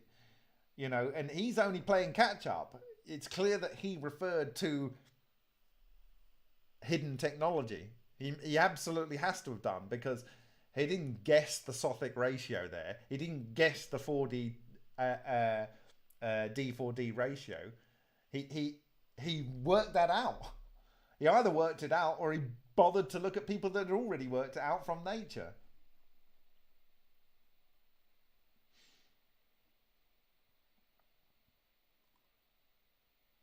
Yeah, ranchers are really, they should be on board.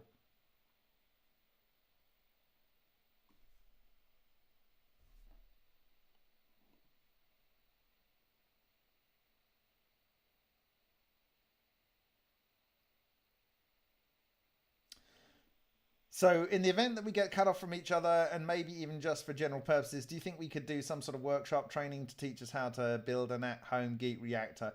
I think that will be possible with this guy that I spoke to yesterday. He's already done that. He supposedly has the rights, having spent some money gaining the rights, but I don't know what the rights mean now. I mean, it's. I believe we're going to understand more in the next couple of months and this year on how, in the public sphere, maybe something's been understood in the black sphere, but I haven't seen videos that share anything more than a kind of like rough speculation based on the inputs and outputs. And we're going to be wrong also, but we have to do the best we can. Right. Kathy B, how did Sumerians use this knowledge in a practical manner? I don't, you know, who's making those lanterns? I don't know. Maybe it was the overlords at the time that had access to the technology and were going on and off planet. I don't know. But the technology is codified in their art, and so like you think about art generally. People celebrate their most brilliant things in art that they want to keep and treasure, and so it's not a surprise that that is in there. The fact that it's such precise ratios, and it shows the process exactly, and that is from the Sumerians, and then the Coptic Christian art there, which is derived from actually the ring and the circle with the two lines, that symbol of Masons. It is from Ra, which is, you know, and the two serpents. It's from Egyptian work as well. So whoever taught the Egyptians how to do this, they knew. So that's their story. This is a universal truth. It will be the same at any point in the universe, and you just have to study nature, and you will discover it. You just have to spend time looking at it. And what we've shown today is literally charge separation, which is forming ions. Ions were given their name because of these vortical structures, and that goes back to something that was put into artistry by the people that for the first time developed the scientific method and observational science, and decided that that was an important thing to make in architecture. And it's the central column in a Masonic temple. This is not a coincidence. The energy is flowing up into the column, into the vortex. That is what you've got here. That is what you have here. The energy is flowing up here into the vortex. It's exactly what you've got here. There's a line. In fact, the best demonstration of it is the one going into. You can see the fractal toroid on the side in the Vega experiment. This is the most precise one because it actually shows it more as a beam when you've got a pure coherent structure, and that is what we need to be aware. It could be a very, very specific beam, and I will get there at some point today. It's one of these on surfaces. No, not that one. That one? No, not that one. That one. Okay. So I'll take out the golden triangle there. So here you can see it's a beam. It's literally a beam, and it goes down for quite some distance. And this would be, in my view, the beam that Podkletnov saw, where it disrupted material. Okay. So like I say, the dark matter comes in from the top and gets shoved through, and the ordinary matter comes through. But there is this depressurization here of the vacuum, and matter falls apart and it flies in. So you get a deconstructed matter and dark matter entering some sort of reaction and being reborn as new matter. So turn off that. Okay, and then I will turn off the yin yang. So you can see how the impression of the torus from here across this line. So this would be the flux loop, but you're only seeing where it's 50% through, because the magnetic or the still part is in the middle. So a vacuum object a torus would go in and it would be 50% in. So you get to see the influence of the disruption beam. And here you get the kind of, this is actually like disruption beams, but disruption beams going around in a loop because it's a closed loop. Okay, so what you're seeing here is an open structure, and you're seeing a closed fractal substructure here. Okay.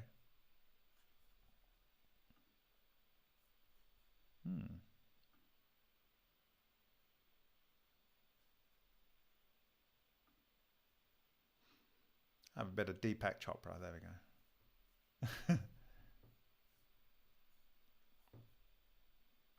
Bit of third eye action there.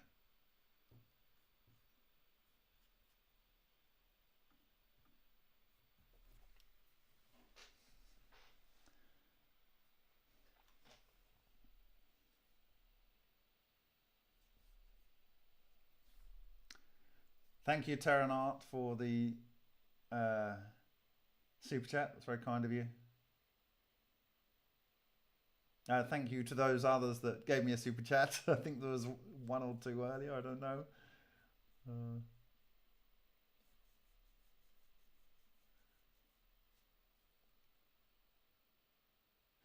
Yeah, the beam is braided, and it is a twisted pair in my view, and that is what you get. I mean, it's what they have in that pillar. I mean, it's twisted spiral going up to the center. It's so precise. It's so precise. It's unimaginably precise. The beginning and the end, but it is all the one.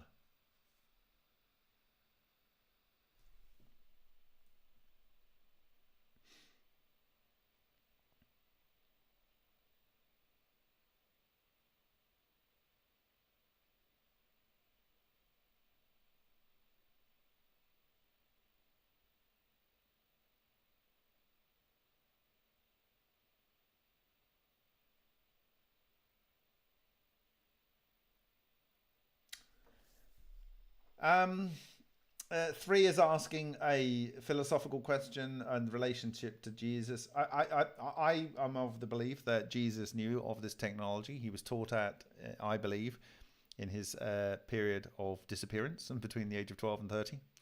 And I believe cloning matter, anti-gravity, like walking on water, healing, far sight, and so on. You know, they're all aspects of it. You know, and I guess, I mean, obviously the Coptic Christians kind of come about until after Christ, right? So before then, the people that became Coptics were doing this, you know. And they don't give up things like that easily. We know this is important, even if you think this guy's important, right? And the ratio has to be the ratio that you see in this image. It has to be. There's no other choice, because we are made in God's image, and there it is. We are made in God's image. It's a bit difficult to think. Like, I guess the Muslims get this right. They just don't have any effigies. You can't make an effigy of God.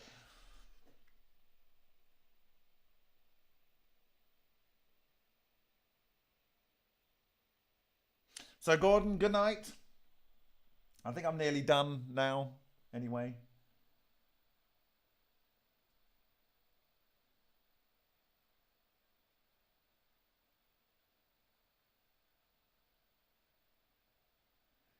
Yeah, there'll be elegant ways to control geek. Yeah, I'm sure.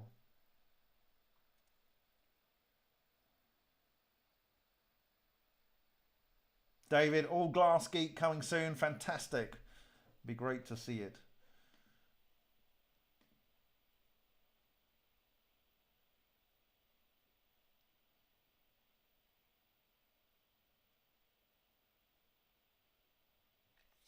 Yeah, this is something I believe in greatly. D2105 cases, Alex, secrecy and compartmentalization must have wasted enormous amounts of funding and endless time. I 100% agree with that. Part of what motivates me to do things in an open way is I don't want, like, life is so precious, and no one should be wasting time doing what someone else has already done. It's like, what is the point, right? If it's already been done, come on, let's move on and do something else. Yeah, or just chill out and make love. You know, that's you know, make babies. You know, there's not enough being made.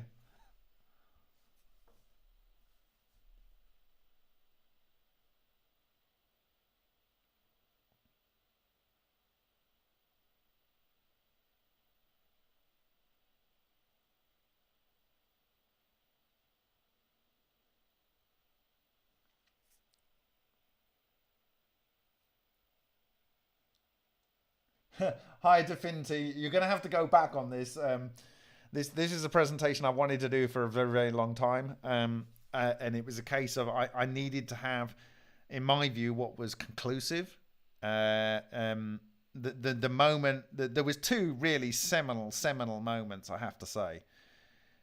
The one, well, there's the thing that I use for my logo on remote view, which is the two arrows, kind of the bird with the torsional thing below. But it really was the vortex pairs from Lion that you see here, and the vortex and this one as well. Okay, and then another very, very significant moment was the tungsten one here.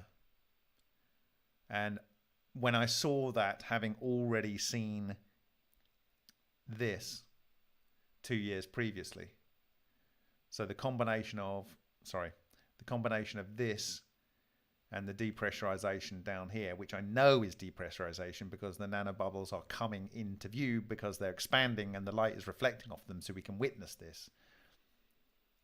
The depressurization there, the implications for what is seen in the tungsten here is just absurd. And it's not only that it's the implications, it's what you actually witness. This is actually carbon on here coming out of this zone. I mean, and this is not tungsten, it's a sphere of other material. And I couldn't be certain, and it was really the Shakhparinoff work here that settled it completely for me, that there are two types of these structures, and one can dump material energy through space-time into a zone at a distance, and another one can extract energy from space-time and single bar thermal extraction, as is defined for a superconducting condensate of electrons, can do this at a distance in the Lockheed Martin awarded patent.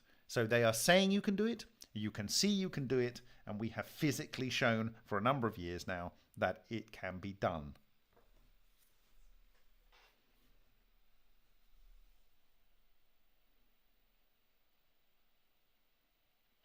How much do you think utilizing light could play into this? Any energy form, when it's in this zone, any energy form, whatever it is going to go to the Christ center. It's going to go to the Christ center. And then, you know, or it's going to come from the Christ center and be dumped here. Okay, so the giver and the taker.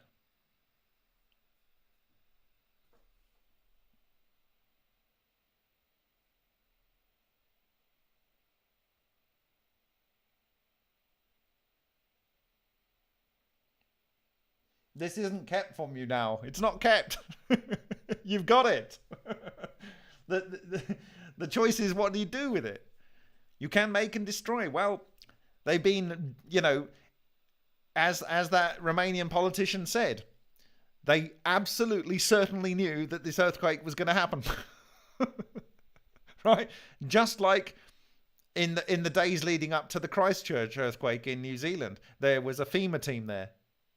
It's just like some people had charities and set up, you know, all ready to go for an earthquake in Haiti, of which the countrymen of Haiti got 3% of the money that was donated. You know, he lists in this book a collection of earthquakes that were deliberately made before, you know.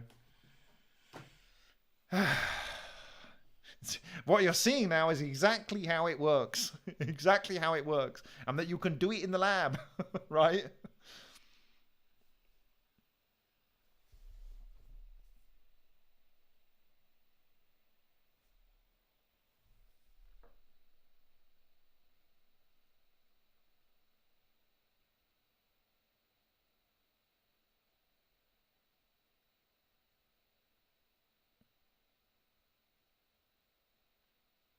Okay, so a couple of programming things. I have spoken to my contact in Japan, and that I've got a couple of dates, a period forward, to go and spend a week with Takaaki Matsumoto. I need to raise some money for that, so if anyone can help out that, it would be great. My contact will be coming with me. He's an English teacher, and so he will be able to translate. Apparently Matsumoto is very excited.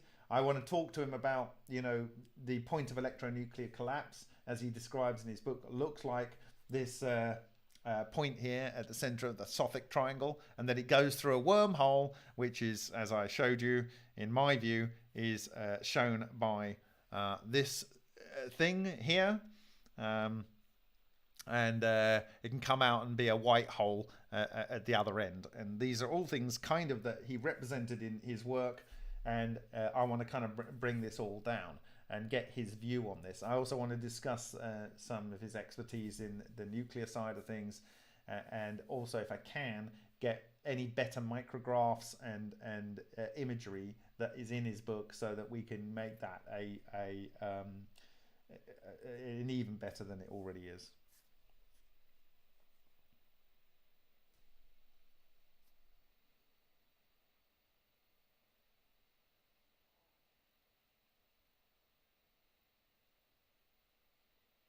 Um, uh, what that zone, I believe, in the point of extraction here by this central line here and this zone here. If you look at that and then you undo it, it's literally on the mark here. So if I go here, I'm pointing at the screen with my hand, like, you know, I'm not even showing you, am I? Here, this point here.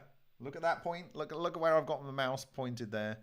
And now I will switch to the tungsten. That is the point of deconstruction. It's so precise, this Coptic art. It's so precise. Like, it's incredibly precise. I think this is probably the single most valuable piece of stonework on Earth.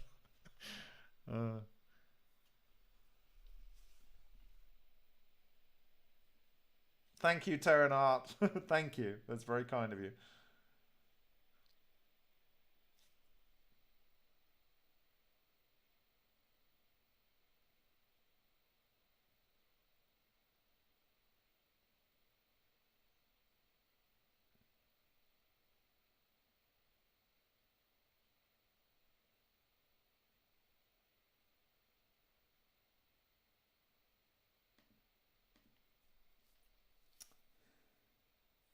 Okay, so I'm going to probably have a live chat with this guy, Dan.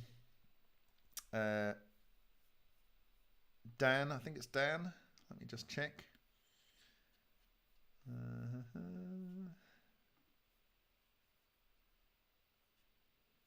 Dan Easton. He's an experienced geek builder. And so I look forward to maybe doing a live chat with those people that want to build a geet, and he can share his experiences and so on. Like I said, I had a large talk with him, and I want to categorize or get down absolutely what the risks are, because with the video I shared after Yuri Bajatov died, Dubovik, you can see he gets up in the video and he says, "Do you know how Bajatov died? Do you know how Bajatov died?" And basically, he's saying like it sucks the life force out of you, and so like you don't want to get this thing in your body, so you need to know how far it can reach. What is the safe zone? The fact that this destroys magnetic stripes on things, the fact that it can expose an X-ray through a lead-lined glove, these things are all fairly trivial to explain. Now we know what we're not knowing.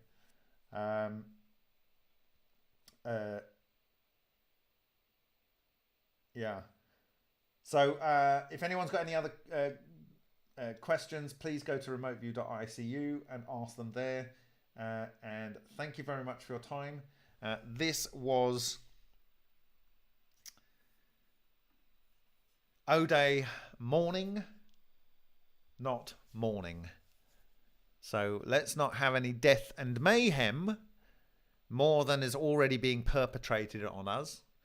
Let's do whatever we can within our capacity to shut down the abuse of this technology by those that would be gods but are just men using it with impunity and in a psychopathic nature where they're so misguided they cannot see the beauty that it can create and the amazing future that we as a species can have in harmony with nature, and upturning all of their lies and obfuscations that they're using to tax us, and we must not let them stop. It affects everyone. If they shut down all of those gas and oil pipelines, or a fraction of them really, running through Turkey, Europe will just become a bloodbath. It's just not going to be good. So we can't we allowed them to stop the gas pipeline through Syria. We allowed them to blow up the Nord Stream pipeline. This is the big gameplay now, right? They can obviously turn the gas pipeline off in Ukraine, and Europe will be without energy other than buying it from certain people, and this is just disgusting, frankly disgusting what's going on. So on a high note,